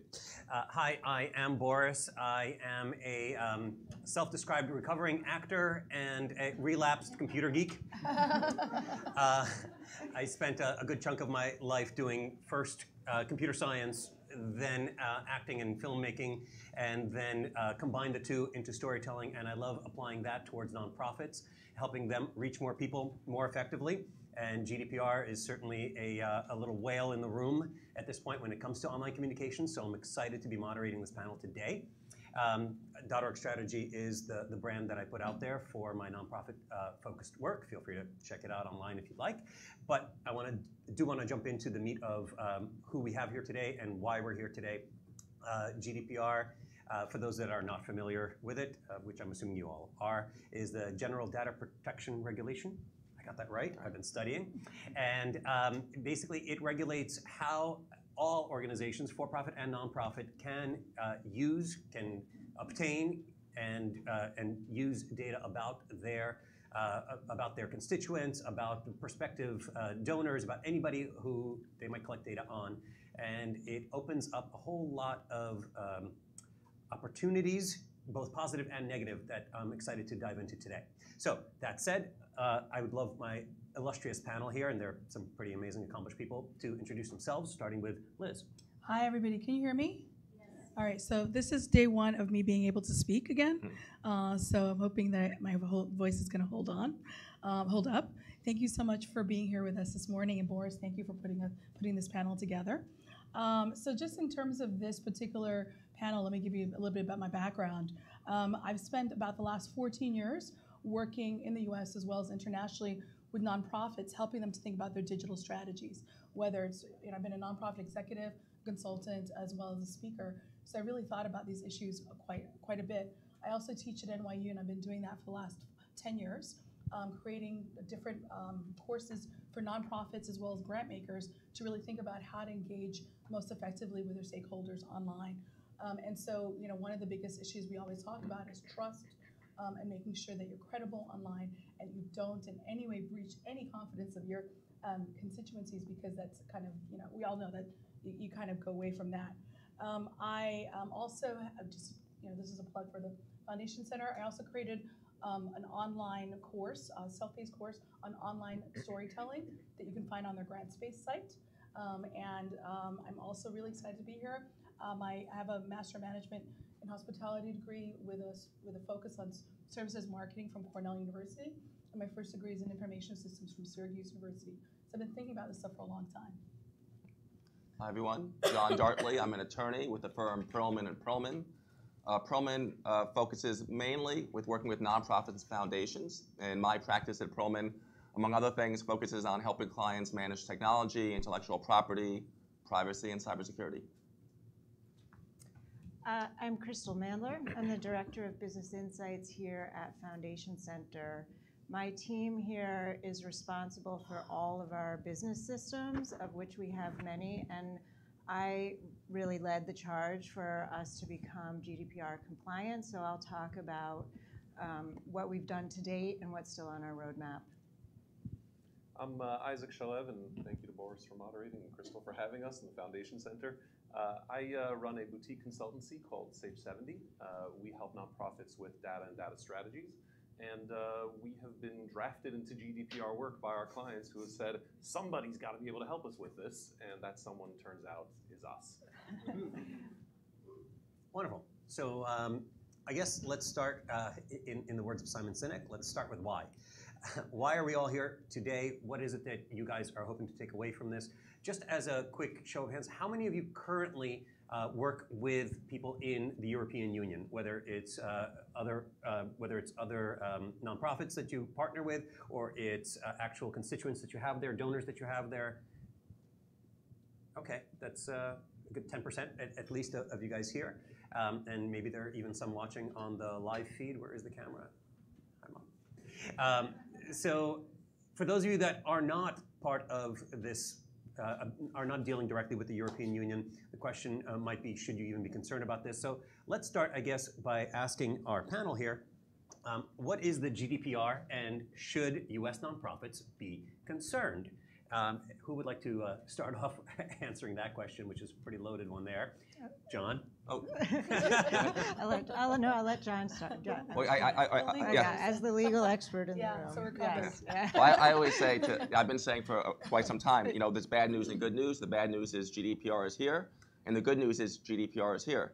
I mean, whether or not GDPR applies to you, and we could, that's a question. For most of our clients, in any case, they don't know whether they're collecting information from someone in the EU residing. Technically, anybody visiting your website, if they're from the EU, GDPR applies. But the bigger picture is for many years, I think nonprofits have been way behind the game compared to for-profits in terms of taking privacy seriously as what we call like a C-suite concern.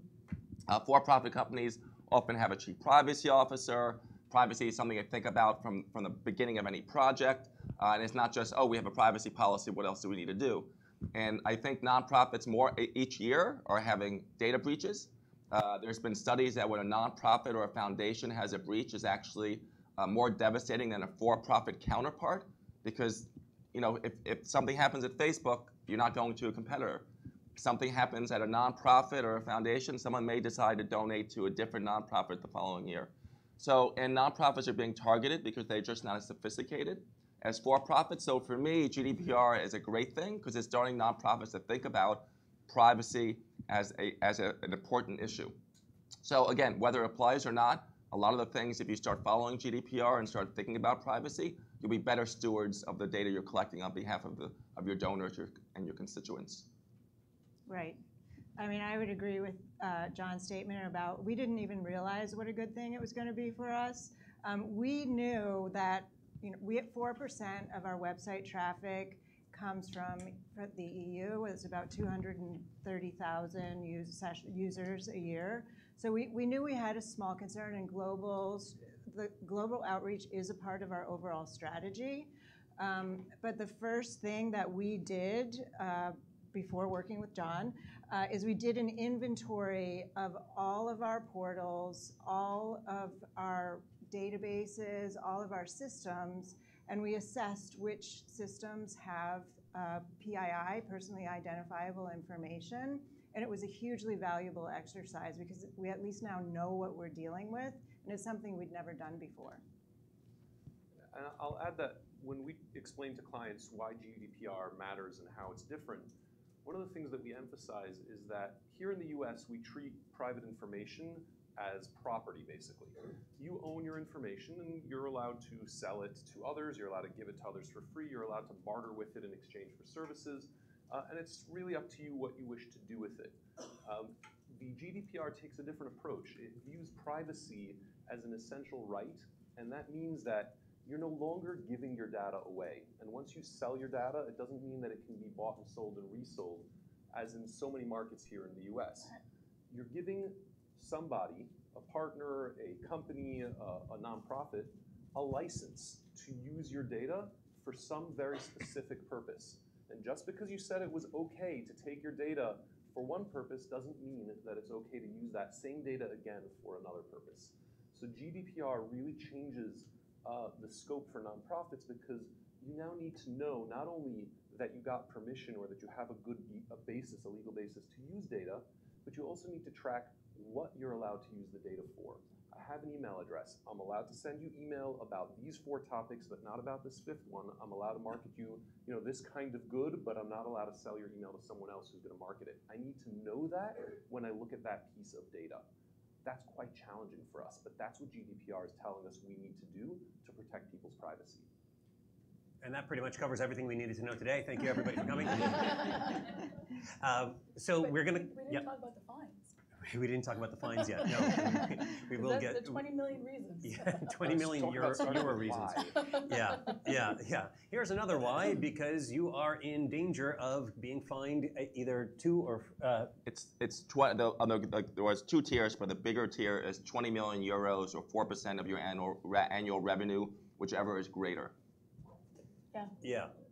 And how that's going to shake out is still to be determined, as things are just now getting out there to be challenged.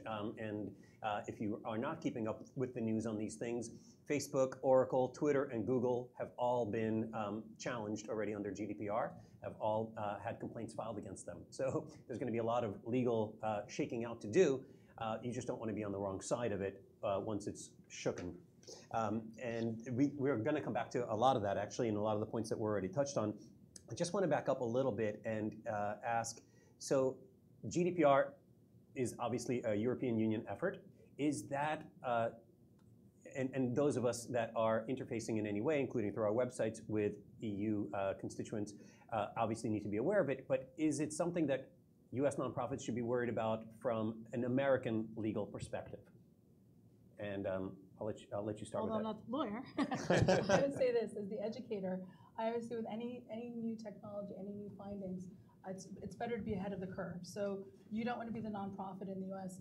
that's waiting for 18 months from now when you actually have to make this happen. It's better for you to be ahead of the curve and go ahead and get those explicit opt-ins right now. Make sure that you integrate all of your different systems and the like to make sure that you don't have to try to change donors' information in one system, user in a newsletter system in another, and so on and so forth. So if you have more of an integrated approach, really will help you save a lot of time. I would also say, sorry, excuse me.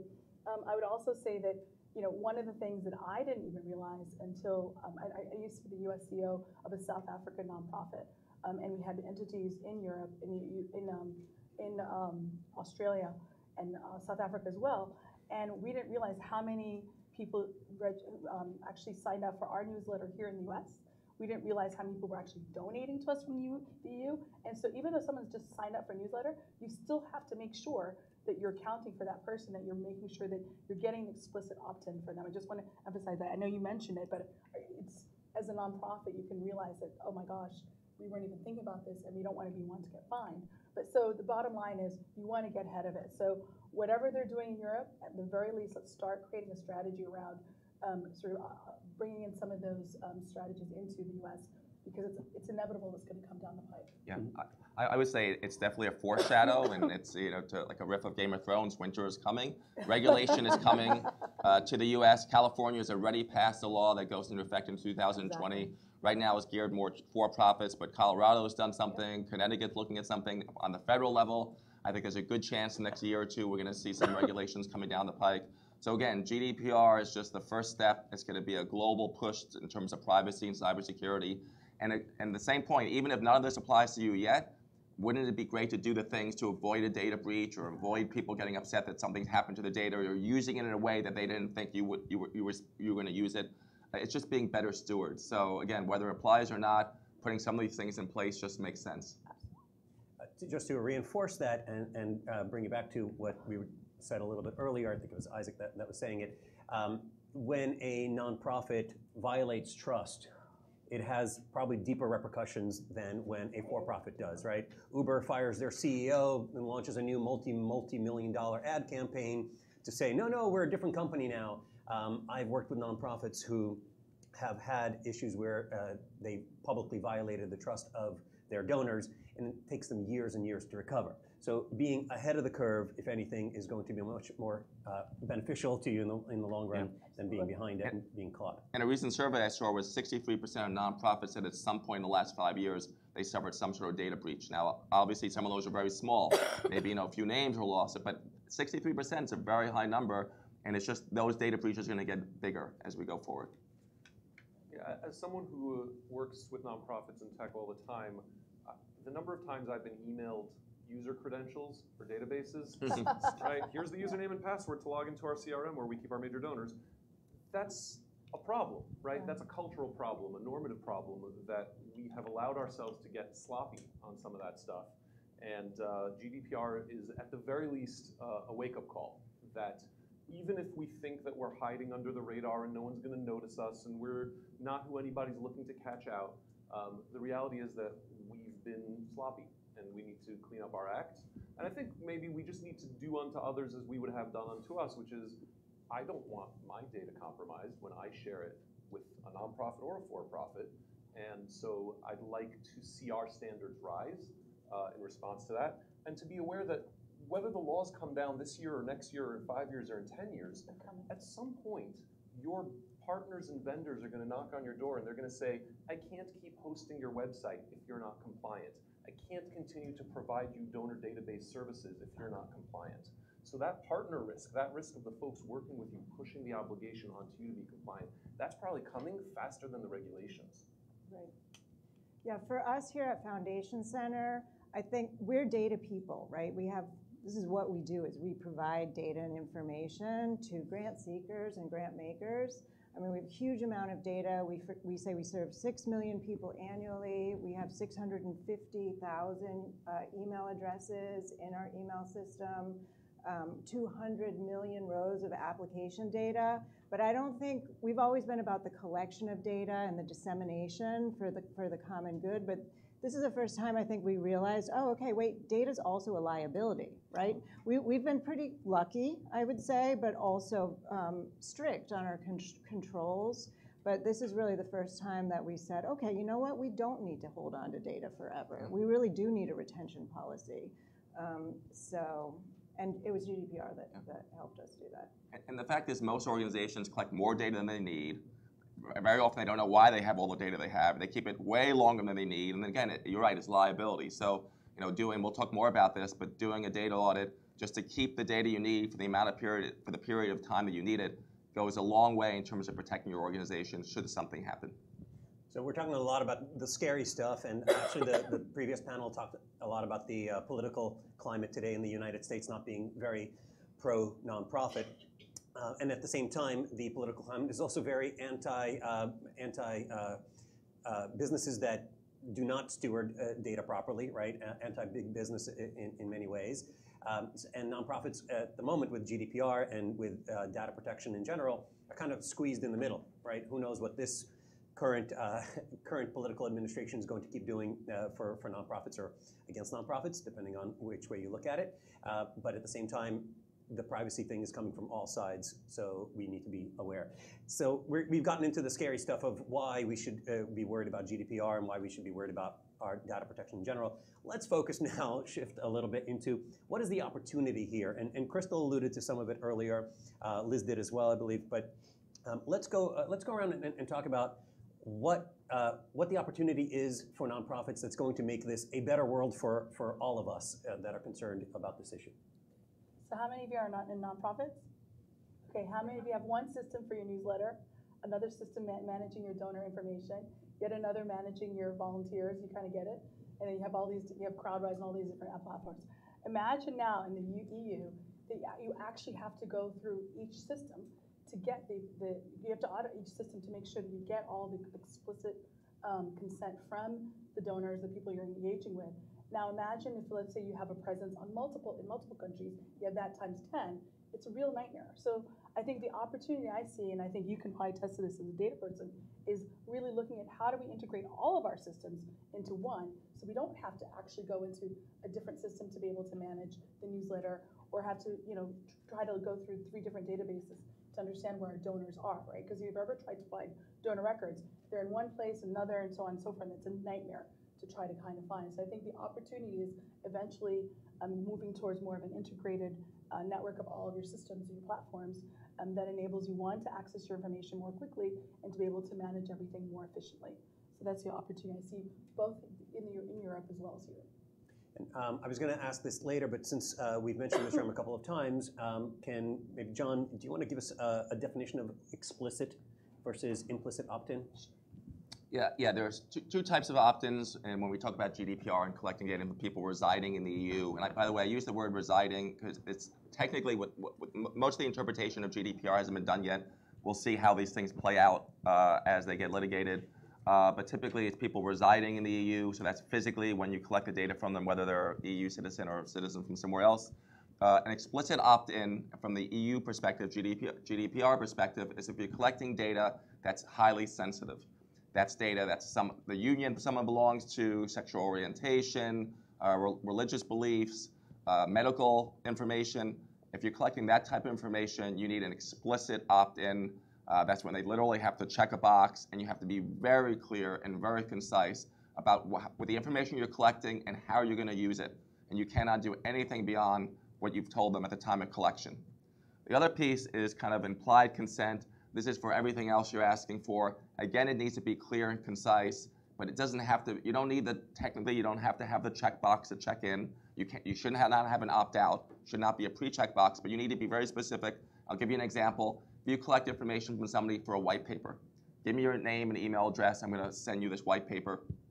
You cannot then go back to them and send them a newsletter because you asked for the name and for the information just for the white paper. And if you ask for a newsletter and then you create a different kind of newsletter that maybe runs a different frequency, technically you can't then email them that either. You need to go back and get specific permission to contact them. One thing to keep in mind, actually two things, there's no grandfather clause here. So it's not as if now after GDPR, well, we've collected all these names from EU citizens or residents, we can keep emailing them. No, technically you can't. You have one shot to go back to them, say, here's how we have your name, here's what we'd like to continue to do with it. Please opt in or let us know if that's okay. If you don't hear from them, you should not be emailing them again. And also record keeping. So for both explicit and implicit opt-ins, there's now an obligation upon the organization to keep specific record keeping. So if there's ever an audit, you can show how you got the name and the permissions you got to use the name. So, Crystal, can you speak perhaps to how this has actually helped here at the Foundation Center? Well, I will talk. I've already mentioned a little bit that the awareness we now have of the different types of information that we're collecting, where it's stored, is something we've never had before, and we have a very detailed shared document which we prepared prior to meeting with John, and then we walked John through it actually, of every one of our portals, every one of our systems, what type of personally identifiable information we're collecting, and whether or not there's consent, right, for each one of those, and that has been huge. The other piece of it is the engagement piece. Because folks are explicitly opting in now, and because we have forced some of our historical users to go back and explicitly opt in, we know that we're engaging with users and customers who really want to hear from us. So actually our click-throughs have gone up and our open rates have gone up almost across the board in our various newsletters. So that dovetails perfectly into the next thing that we want to talk about, which is first, just to piggyback off of that, if you are paying for your MailChimp or your Constant Contact or whatever, you are paying based on the number of subscribers or based on the number of emails you're sending out. If suddenly you're sending, a lot of people opt out of your list because they're not that interested in hearing from you, you're now going to be paying less, so there's some financial savings there. But the open rates will inherently go up because now those people really do want to hear from you and they know that you care, that they want to hear from you, that you're not just sending them on a regular basis. But speaking of communications then, how does that help in the actual storytelling? Liz, actually, you have these 4 keys to online communications that I thought this would be a great time to bring up. Sure. I mean, when I'm teaching about engaging with donors online, one of the things I talk about is being very transparent, right? So it's, if it's in the case of GDPR, really being very clear and explaining to your users what it is you need them to do and exactly how you're using the information, as you said before. The other thing is being authentic in your communication, because, again, this is all about building credibility, because you ultimately want them to take some kind of an action. So, whether it's just kind of making sure that, the information you're giving to them is accurate and so on and so forth, and then being clear, just very concise, very clear messaging.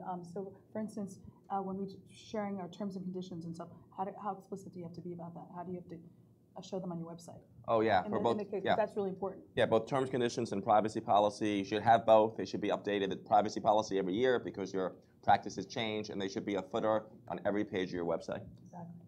And then relevance, and we talked about before. So you want to make sure that you're only communicating to them what it is that they ask you to communicate to them, the frequency, and therefore you actually are able to deepen your relationship with them because you're actually only giving them what it is they want, content. And so in terms of targeted marketing, in terms of having a much more effective way to tell your story by implementing these 4 sort of key points really helps you have a much better relationship with your donor, whoever your constituent, and you can ultimately create the right foundation for them to take the action you want, whether you want them to make a donation, to volunteer, to amplify your message on social media and the like.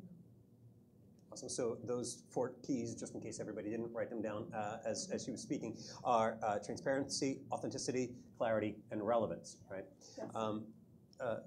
Sorry, Isaac, when you're working with clients and helping organize their data and their data systems and structures, are they also interested in segmentation based on that data? How can that apply towards this and to relevancy specifically? It's a great question. When nonprofits are using data effectively, that means that they know what they need to know about the people they're speaking to. So you know what your constituents are interested in, you know how to cut them up in different ways. Ideally, you're using both demographic information, ages and geographies and things like that, as well as psychographic information. What types of people are you reaching in order to craft messaging that's unique, right? And we're all doing that, I'm sure, every day, right? The reality is somewhere in the middle. The reality is that we tend to be a little bit like a junior prom dance. We talk to the people that we know. We're a little afraid to reach out sometimes beyond that, and there's a whole bunch of people standing on the wall, right? And that's maybe more the metaphor, right, for GDPR is we want to go and engage some of those folks standing on the wall without sort of ignoring the signals of, hey, I'm not interested, right? We don't want to ignore the, hey, I'm not interested. So what that means is a more personal, a more close relationship. In terms of organizing your data systems and kind of making that work, one of the things to remember is that consent is just the right to start a conversation. But so many of the pieces of data that you're going to work with, and so much of the processing that you're going to do, and it's such an impersonal word, but so much of the things you're going to think through and use when it comes to what you know about people is related to other legal bases for processing your data. And this is super important. GDPR lists 6 different legal bases for processing data. And the word processing in GDPR means doing anything with. Literally, anything with data is called processing. So very often, you might have another reason besides consent to use somebody's information, right? You might have a member. You have a membership organization and you have a membership relationship. You need to provide them a bunch of benefits. They need to provide you with data in order for that membership relationship to happen. That's okay. That's a legal basis. Another legal basis that you might be involved in is contract. You enter into a contract, and so you need to exchange certain pieces of information for both sides to be able to fulfill their contract. Going through and realizing which data relies on which legal bases actually helps you understand what your engagement model even is. Why do I need to collect, Sally Ann's family? Why do I need to know if she is or is not married, does or does not have kids, and is or is not allergic to shrimp? Well, it turns out I do need to know these things because maybe she's a donor and I'm trying to establish relationships, or maybe she's a student and I don't want to poison her at our luncheon, right? Understanding why you're keeping the data that you keep, tying it back into your legal basis for being allowed to process it is going to simplify your job. Because the last thing you want to do is go and ask and knock on the door for consent for every single thing you do. That's not a manageable way to do GDPR.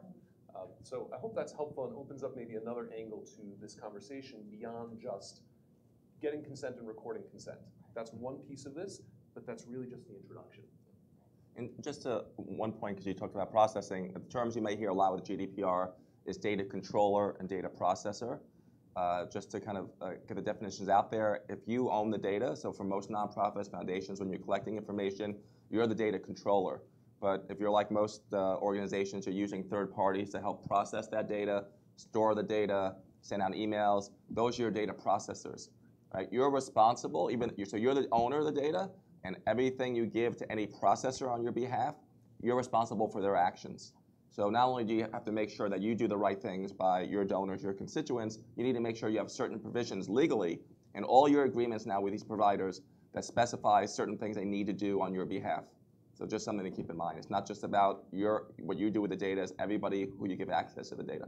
Yeah, and for us at Foundation Center, we're both, right? We collect data, but then we also process other people's data because we're collecting data on foundations, and we also build websites for foundations. So we've had to tackle both. So taking that back to maybe some of the smaller nonprofits that aren't thinking in as big a picture, just to simplify what Isaac and everyone really has been talking about. I often have worked with nonprofits, and when I look at their email list and I say, how are you communicating with people? And they say, oh, we use Constant Contact. I say, great. How do you communicate with your donors versus how do you communicate with your beneficiaries? Oh, well, we just have one newsletter. We just send it out. Well, guess what? You don't have, under GDPR, you don't necessarily have permission to do both of those things for everyone. So the data that you're sharing, the information that you're sharing, the way that you're using personal information is going to vary depending on what your intentions are with each individual person who has signed up. But that's also a crucial opportunity because you really shouldn't be sending them the same thing anyway. So that comes back to the relevance of one of Liz's points earlier. Yes? Really tactically, Crystal mentioned that the first thing that they did here was kind of map out data flows and say, here's all our systems and here's data coming in and out so that we at least know what needs protection. Another angle on that, and what we encourage all our clients to do and help them do, is list all of the people with whom you're interacting, all your different constituent types. So prospective donors, different from regular donors, different from major donors, different from program participants, different from vendors, but literally make out all those lists. And then for each of them, identify what data are you trading with them, and what are the legal bases for doing so, and then in which system does it live? So you're sort of mapping back onto that. Those two pieces are your roadmap. Those two pieces of really tremendous work product will help you make sure that you're able to live up not just to GDPR standards, but will clarify why you're doing what you're doing. Will really clarify how these things contribute to mission. So those I think are tactically the first two things I would recommend for organizations thinking about GDPR is make your list of data sources and databases and make your list of people, the data you collect from them, and why. Yeah, the why is huge. It's the value proposition, right? So because maybe you're collecting information that you don't really need, or at least you don't need to hold on to for a long period of time. I mean, for us, for example, we do some Google Analytics tracking to help us identify trends in our website traffic, not for all of our websites, but for a couple. And that's something that we can easily anonymize, like on an ongoing basis. But we really want to have that data, and we want to have those trends over time. So how does that then affect our ability to market and to fundraise? We talked a little bit about explicit consent, explicit opt-in and consent. What opportunities are now present, and what opportunities are now need to be reconsidered, rethought of when we are trying to acquire new donors, when we're trying to reach out there, whether it be through social media or through crowdfunding campaigns? What do we now have to think about, and what can't we necessarily do? Actually, I loved John's example earlier of the white paper. You know, give me your email address and I'll give you a white paper. I use that on my site. It's not a white paper, it's a list of tools, right? So can you guys maybe speak to what marketing opportunities are now no longer available, or how they need to be adjusted, and what we can now do? Well, I would just add to be careful if you're buying lists or you're renting lists or you're sharing, you need to know where those names come from, because and you need to make sure in the agreement there are certain provisions related to GDPR and the fact that they have these names, they've got them lawfully. Because you using the name, you just can't under GDPR point to say, well, I got it from company A. You're still responsible. So you just need to be a little bit more careful. On the not so legal and downside is the fact that you're able to segment your list. That means you actually are able to create much more effective campaigns, right? They're much more targeted. So I would say that you probably are going to be able to have higher success rates in terms of your campaigns.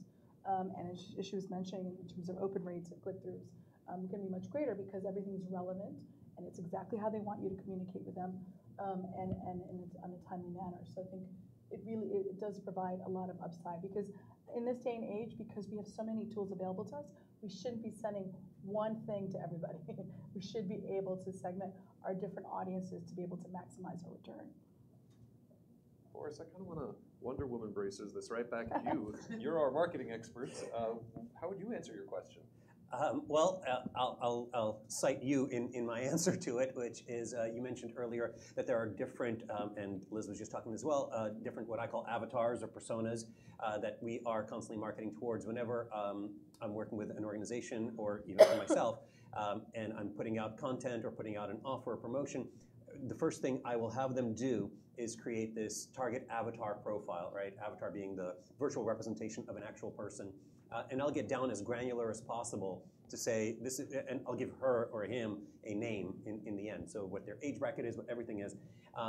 And then I'm going to try to find them out there. But if I know that this is my target avatar for a specific type of campaign, now I know what I want to collect about them, what information I actually need, what I'm going to need to hold on to. So if, for example, you guys do rent a list, and I've rented lists with clients before, once you have sent out an email, so a rented list, does anybody not know what a rented list is at this point?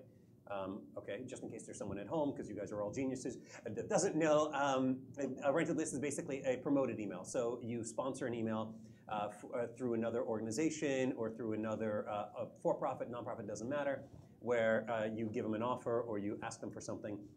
I recommend giving them an offer. Don't ask them for anything, because people won't respond to that. So if they've responded to you and they've taken you up on your offer, you now have their data, right? Well, what more data do you need from them, and how long do you hold on to that data before you keep going with your campaign to eventually work them up? There's a staircase or a ladder that goes from someone who's never heard of you to someone who is your greatest champion on earth, right? So if they have not jumped on board to just being aware of you and giving you their consent to just talk to them, then you don't need to hold on to their, you won't even get their information. But if they have, how long do you need to hold on to that information before you, if they have not taken the next step to becoming the first level of supporter possible in your organization, right?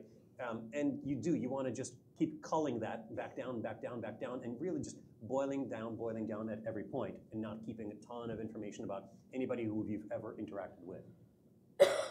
Did I handle that with the lasso of truth? Well done.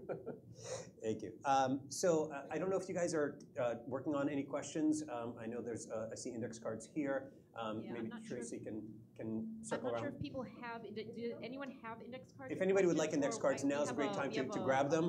We're going to go through a couple more things up here while you guys are filling out those questions, and then they'll be filtered up to me, and I'll be happy to share them with the panel. Anytime someone has a question, on a card, raise your hand. I'll come collect it. We've talked about the why. We've talked about the how, and now let's talk a little bit more about the what. And you guys have actually been great at already diving into this at the salient points. But Crystal, for example, you mentioned PII, personally identifiable information.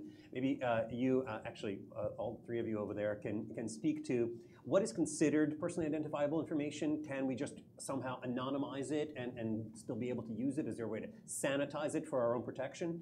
Can you guys talk a little bit about that? Well, I've got most of my information from John, but also from reading the actual 174 article GDPR, but it's anything that can identify you, your IP address, your phone number, your name, your email address, so it's very broad. Your street address, I understand, so photos is huge, right? Yeah, so anything that can identify you. So IP address is sort of like probably the newest thing. What was the second part? Yeah, so that's when we were identifying everywhere we're tracking PII, the IP address figured in heavily. And we haven't yet talked about the right to be forgotten, but that's a requirement of GDPR, which any person can contact you and say, please delete all of your information about me from your system. Not an easy task if you have, as Liz was talking about, lots of disparate systems. Yeah. Yes, what we're doing now is anonymizing in most of the cases. There are cases where we can delete, but where we're doing transactions and where we want to have the trends over time, we anonymize. There's actually a few rights. That's a great one, the right to be forgotten, to remember telling people about, but it's also portability. Someone could request that your organization, you give them the data and that they can take it with them. There's also the right just to know what kind of data you have on them, so they can contact your organization and ask, what information have you collected and holding on me? And this is where, again, with the vendors, odds are you're working with third-party vendors who need to be able to provide this information to you, give you the portability, delete the information if you request it, and this goes back to making sure that you have the right agreements in place with these vendors so they can support your efforts on behalf of GDPR. Did you want to add something? Yeah, I'll add to that first off that GDPR applies to your filing cabinet, not just your database, right? That GDPR doesn't actually care what format you store your data in. Data is data. And that's something that a lot of organizations don't realize. When it comes to cybersecurity, a lot of times we just forget home security. I remember working with an organization and we did a security assessment with them, and we analyzed all their systems and went through all their data, and our number one recommendation to them was to put a sturdier lock on their front door, right? Because we could have breathed that down, right? And that's a much overlooked piece to this puzzle of your actual physical security, who's allowed in your building, who has access to your filing cabinets. A lot of the finance department tends to be ahead of the development department on this front, so usually there are a lot better controls and procedures around accessing HR and finance filing cabinets. And that's not so when it comes to development, even though the information stored in development filing cabinets is as valuable, if not more. So that's one real important point to be aware of. The second thing is when we talk about rights to be forgotten or rights to check out information, you've got to look in your paper cabinets too, right? That you can't just go to, even if you've got all your systems integrated and you're using Salesforce's wonderful checkout data tool, and you say, yep, just give me all the data on Nancy Smith, she wants your data, you may have lots of other data lurking on paper or in people's spreadsheets. And technically, those are pieces of data that the user's allowed to know about.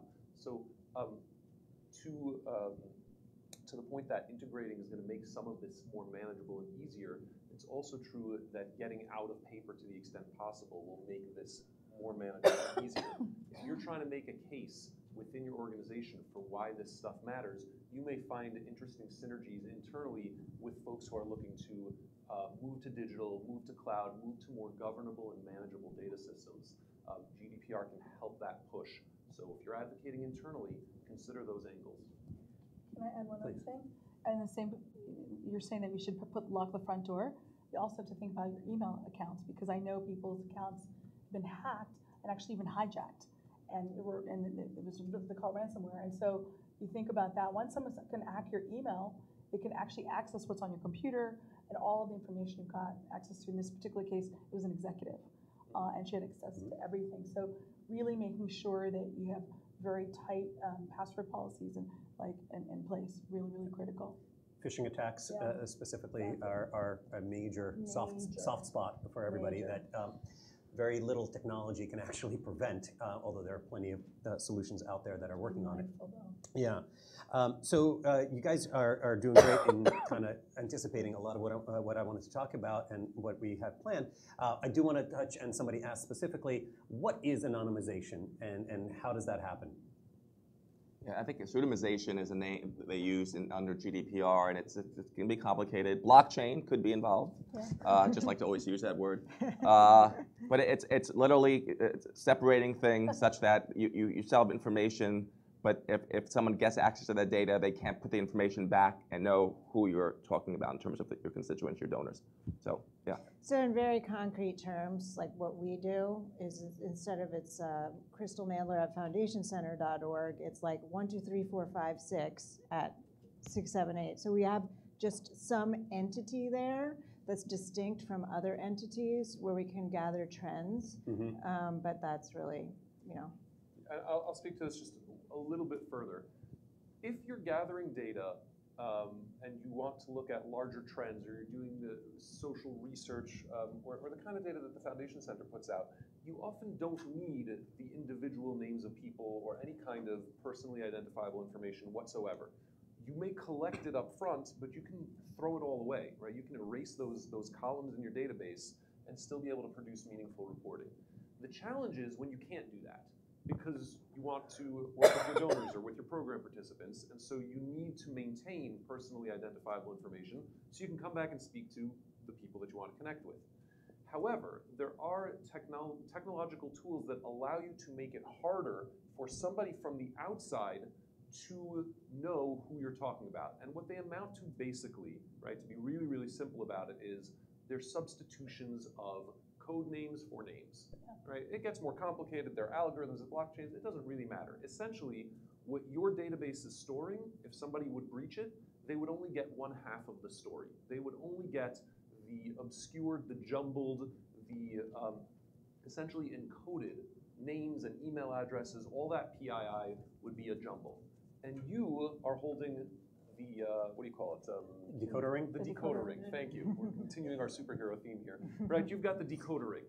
And if somebody steals the decoder ring and they don't have the database, they don't have both pieces, right? So this is a technique for improving your data security.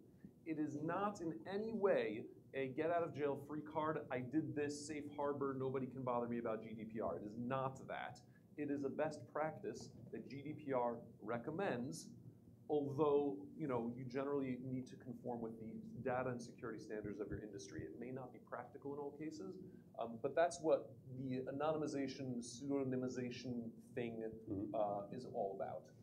I'll add one more point, which is special category data, which we haven't touched on yet. So we talked about PII, personally identifiable information. There's an elevated level called special category information, and that's information usually related to people's gender, sexuality, religion, political affiliations, and medical history. If you're asking and tracking that kind of information, you will have elevated expectations and regulations that you need to live up to when it comes to why you're collecting it, what is your legal basis, why do you need to know this, and when it comes to how you hold this information. It's a topic in and of itself, but it's something that will certainly be something to look out for because it creeps up in lots of places. I mentioned earlier, Sally Ann's shrimp allergy. If I ask Sally Ann if you're allergic to anything, I've collected medical data. That's special category. Whereas if I ask Sally Ann, is there anything you'd prefer we not serve, I've avoided that question. So there's a lot to think about. Special category information is really, really pernicious, and it's something we need to be very aware of so that we live up to the requirements if we need to collect it. Yeah. And not for HIPAA, and I mean, it still applies even at GDPR. There are obviously laws in this country that govern some of this sensitive information as well. Yeah, the sensitive populations came up for us for youth because we do have a website that specifically targets, not targets, but it's really for youth in philanthropy.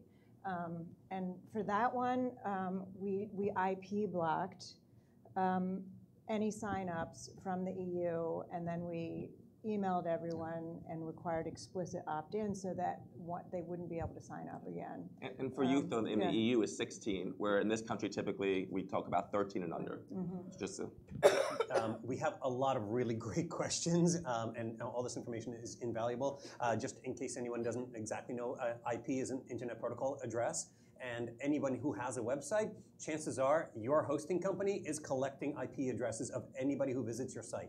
So whether you know it or not, you have a whole lot of data. It's in a log on your server, and that's something that every single person with a website out there should know that you're now responsible for. This goes directly actually into the subject of CRMs. Someone asked, how do we protect our database? Isaac, I know that when GDPR took effect, I got 1 million emails from every single company out there, especially CRMs, about that they are now flipping to GDPR compliance. So do we even need to worry if they are all already compliant? No. We don't have to, no, they are compliant and that's good, that's important, that's step one. That means that when they are sending data, they're complying with GDPR. When they're working with their sub-vendors, they're signing agreements that include the appropriate GDPR clauses and so forth. And ultimately that they are going to expect you to be GDPR compliant as well, or they will not be able to work with you. However, just because a database is GDPR compliant doesn't really help you if you're not secure. If you're giving everybody a username and password, the database can't help you. When it comes to your own compliance, you need to be thinking about user accounts. I do this with every client that I walk into. I ask how many people use the database, and then I ask how many user accounts do you have. And if the number of your user accounts is not greater than the number of users, there's a problem, right? People should not be sharing user accounts. That's a real big no-no. GDPR just makes that even worse. User levels, not everybody needs to be able to see everything. And for especially, not even just smaller to mid-sized nonprofits, a lot of times we sort of ignore that stuff and we say, all right, just give everyone admin access and we'll figure it out later. That is non-compliant, that is outside of best security practices, and you won't be able to defend that. If somebody steals your data, if a rogue employee steals your data, you will not have a good argument for the commission. So, a lot of this is basic cybersecurity stuff and basic things that we should have attended to long ago, and you don't need to do anything different as long as you've kept up. But if you haven't kept up, this is a wake-up call. And I'd like to, just add in terms of your vendors being GDPR compliant. That means they have certain provisions they may try to send to you. I routinely negotiate those on behalf of my clients because honestly, the provisions that they have are very watered down, obviously, makes sense. All these third-party agreements is a great opportunity to actually renegotiate them.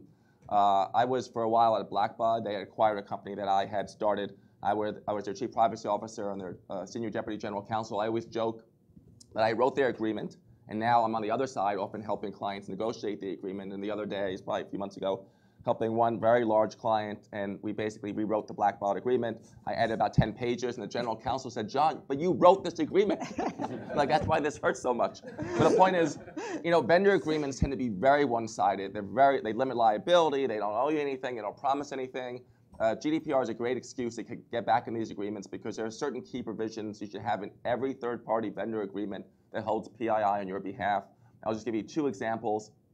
One is if there's a breach, they should cover your credit monitoring and your regulatory costs. I've never had a vendor say no to it. It may take a few back and forth, but what happens is you're the data controller. If there's a breach and something happens and you have data monitoring, you have credit monitoring costs, you have regulatory costs either from the EU or from the US, it's your responsibility. The Blackbauds of the world just have to tell you have to tell all of your donors. So get that in the agreement and make sure the caps and limitation liability don't include anything for data breach or breaches of representations or anything that they should have been doing that they haven't done. Just a quick question. How many people here in your organization have a data protection officer? Someone specifically assigned? Right. Exactly. So a data protection officer is the person who is now going to be responsible for making sure, and it doesn't have to just be one person. It could be split amongst the people, but somebody with the keys to the data kingdom, and who is now responsible for who has access to what kind of data? Yeah. Is that right? Well, it's required under GDPR, but probably not for most of the organizations in this room. It's for really organizations, the Facebooks, the organizations collecting behavioral data or basically doing behavioral analysis on the data they're collecting. I would argue that probably most of you don't have to worry about having a DPO in place. That being said, everyone should have a person that's considered to be, you don't have to call them the chief privacy officer, but somebody in charge of privacy. Because there's a saying, when you don't know where you're going, all roads take you there. If there's not one person charged with thinking about privacy, probably nobody's really thinking about it globally. John, could you say also a word about the Privacy Shield? Oh, the Privacy Shield is a regulatory scheme in the U.S. It's really for-profit companies, not for nonprofits, and it gives you a stamp of approval that basically you're operating at a high enough level that the EU is satisfied that the things you're doing will meet GDPR. And so for-profit companies can register a privacy shield. It used to be called something else. It's regulated by the FTC, and you do it online and you self-certify. And does it help to work with vendors who are under privacy shield, or if vendors are not, does that change how you go about working with them? Good question. It definitely helps if you have data going back and forth with offices in the EU. I think any reputable vendor you're working with now probably should be registered as a privacy shield. You can go online, you can look it up. Blackbaud, for example, on the list. Yeah, it's a good stamp of approval. Yeah, and just in our own experience, we found that while many vendors are there, some are not. Some are not because they don't participate in the program, but they actually still have elevated standards. That means that you need to validate that they have those standards, right? Your responsibility is to know that your partners are at the GDPR compliant level. Privacy Shield gives you a shortcut to that, but if they're not, you need to confirm it some other way. And by the way, this applies in places you might not expect. So your bulk house, right, your mail house, you're sending them a ton of data, right? Or what about, this is my favorite one, is your trash company. Right? You're trying to send them things to erase, right? You're sending data that you don't want to exist, but you're literally sending them stacks and stacks of real data. And if they're not under a privacy shield or similar standard, you're sharing personally identifiable information outside of the protective umbrella, and that's not, that's no good. So there's a lot of vendors, and you got to make your list of all your vendors and what data you share with them, and how you're controlling or ensuring that you're meeting those privacy standards. Yeah. So this is this may sound overwhelming, and some of the questions I have here kind of allude to the fact that this is a lot, especially for smaller organizations, to keep in mind and to implement. I have one question here that I think is salient, actually, although it sounds fairly rudimentary. If you meet someone at an event and collect their business card, are you allowed to email them? Can you add them to your email list? Or if you're just inviting them to one event, can you then still communicate with them? Or what do you have to say in person? Do you need them to sign something when you're collecting their card? Maybe on the back say, yes, I agree. Any advice on from the most rudimentary level when you're just one-on-one interfacing? What can you do? Good question. And again, a lot of this has not been gone through the courts or gone through the regulatory agencies. My personal opinion is you get a business card, it's not an online event. You're not collecting it online. It doesn't quite count. So you're okay. But as a best practice, if you actually put them into your email newsletter, not just emailing the person separately, great to meet you at this event, let's try to connect over lunch, or let's keep in touch. But if you start putting them into your system, then you should try to, there should be an opt-out of every email you send to anybody anyway. But best practice would be, I met you at this event. I'd like to put you on this email list. Can you please reply in the affirmative that you agree and that's okay? And then you have a record of that. Yeah, that's ideal. Wonderful. You could even have an automated email that goes out and says, hey, it was great meeting you, or as a follow-up, I would love to include you on my email list. Just click here and you'll be added and you'll be on my email list and expect to get this and this and this. That's another thing that we touched on earlier, which is when you tell people what to expect from you, they're more likely to want to receive it rather than just sending them something random at this time, something random at this time. They'll know, oh, this is the kind of content I get from Liz's organization or from NYU or from Isaac's company. So I'm interested in that, and I'm gonna look forward to opening those emails based on that. Hey, Boris, I just want to say, because I get the anxiety, because I get that a lot from my clients in terms of there's so much to do, and so sometimes a tendency, well, I'll just do nothing. Right? Like, put it off. So I always just recommend, here are just like a few really quick things you can do. Like the low-hanging fruit is look at your privacy policy, revise it. It should be revised anyway, and add some GDPR provisions, because if anybody comes looking from your site from the EU, that's the first place you're going to look, your privacy policy. There are a few key things you need to put in there, and make sure your opt-ins are correct, that you're doing it the right way. I have a couple of checklists that could be helpful. If you email me, I'll send them out to you. Also, do a data audit at some point, whether it can be informal. Do a GDPR readiness checklist. Again, could be informal. There are things you can get online. You can get them for me. Even if you don't use attorneys or use anybody up here, you can kind of at least organizationally go through and just put yourself in better stead than if you did nothing. So that's actually where exactly I wanted to kind of start wrapping this up a little bit, which is if everyone could go through and offer, I'm sorry? We have, Tracy's kicking us out. If each one of you could maybe say whether these folks are going home right after this panel, or going back to work right after this panel, or they're going in tomorrow morning, what are the top 1 or 2 things that they should just do tomorrow morning to start this process or to take this process to the next level? Google cyber liability insurance policy. Yeah. Which would cover, if you had a data breach, would cover your legal fees, any kind of any notice that you have to give to your donors and the like. So, did you hear what I said? Okay. Yeah. Google cyber insurance policy. Yeah. Cyber liability. Insurance policy. Google here is the verb. Yes, yeah. Google it. Google it. Not, you can find more information. Don't look for Google's Look cyber for that. liability Yeah, policy. exactly. That's going to be a little too extensive. Look it up. Yeah. Yeah, I would do cybersecurity. I was going to mention that, and you need to read those policies because there are a lot of exclusions that you can get back in. You can negotiate. And I actually know a couple people in the industry specialize working with nonprofits. So again, if you send me an email, I can connect you with somebody that could at least help walk you through. Privacy policy, really important. And make sure you're getting the opt-ins in the correct way. Do kind of a regulatory readiness, like what laws actually apply to your organization, and then figure out how best to comply. I would do an informal data audit at the very least to get a sense of the data you're collecting, why you're collecting it, who's holding it, and how long you're holding it for. And then look at your vendors. Listen, most breaches happen on the vendor level. Most of those agreements are not going to protect you if something happens. Now's a great time to renegotiate those key agreements. And I guarantee you, usually things don't go wrong, but when they do, having the right agreement in place can really save everything. Yeah, and I've said this many times, but our audit was informal. We just made a spreadsheet, all of our properties, all of our systems, what information we're collecting, and that helps us to understand the purpose and the business value. Yeah, and I'll take a cut at this from the perspective of how do you mobilize your organization. The first thing is get informed. ICO, the British Commission, has a wonderful, very rich website that in plain language explains many of the things that we've been talking about, and is my first place to turn to. So check them out to get informed and share that information internally.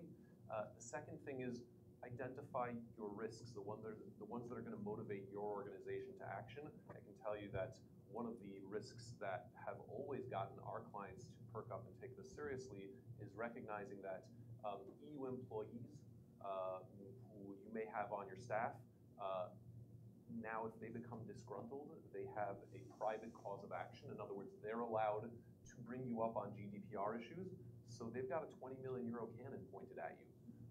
Anyone with EU employees and any HR professional is now sitting up straight and listening.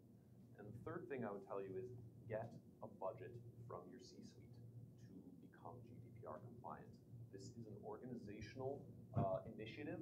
It's not going to happen because you became alerted to the issue and you're taking it on individually. It needs to be something that your organization recognizes as a priority, budgets for, and plans for. No GDPR journey is going to happen in 3 months. They all take longer than that, and they take alignment within your organization. And I'm going to add, because there was actually a question: how can a small nonprofit, someone just starting out or not without a huge budget, possibly comply with all of these things?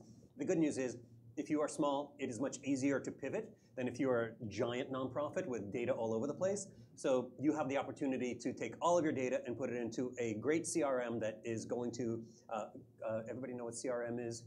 Constituent relationship management or client relationship management. And now you know that your data is somewhat protected anyway, and you could then relay all of those things to the people that are that have signed up for your email list or whatever it might be. So it's actually easier for you to be. It's kind of like millennials were born with iPads in their hands, whereas some of us older people had to acclimate to it a little bit. So. That's kind of my short answer. So if you are a small nonprofit tomorrow morning, go and look at where you're storing your data. Check if it's on spreadsheets, stop that. Delete those spreadsheets after you've imported that data into a decent CRM, because your spreadsheets are a lot more vulnerable than an institution that is designed to handle them. And there's plenty of free ones for nonprofits that do amazing things. So I thought that was going to be the last question, but there was one much more important question than any of this, which is somebody wanted to know how we can obtain information about people on the panel.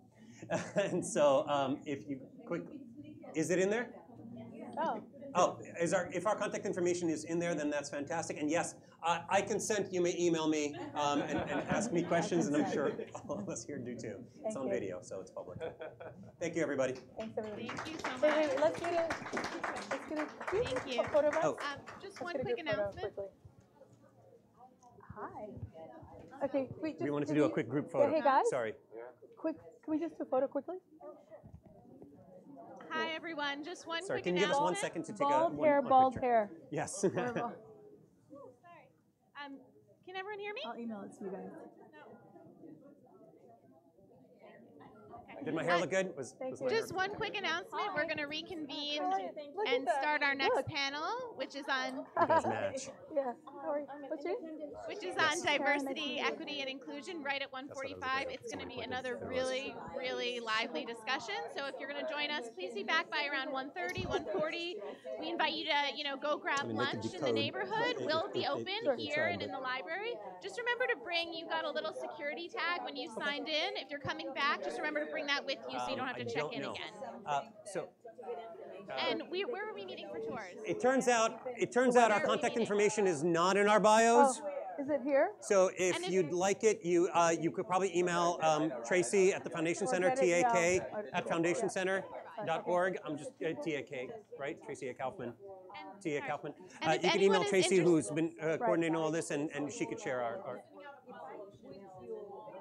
Tracy will be the sending a form. follow-up email They to fill all out a form attendees and go tomorrow. through. Okay. Because she's awesome like that. And if anyone is interested in one of the Foundation Center tours, you can head over to the registration desk, and we have some staff who are just going to do some quick informal tours of the Foundation Center. I can only give you so much, but at some point, Right. I'll give you legal advice. But yeah, you have initial questions, yeah, feel free.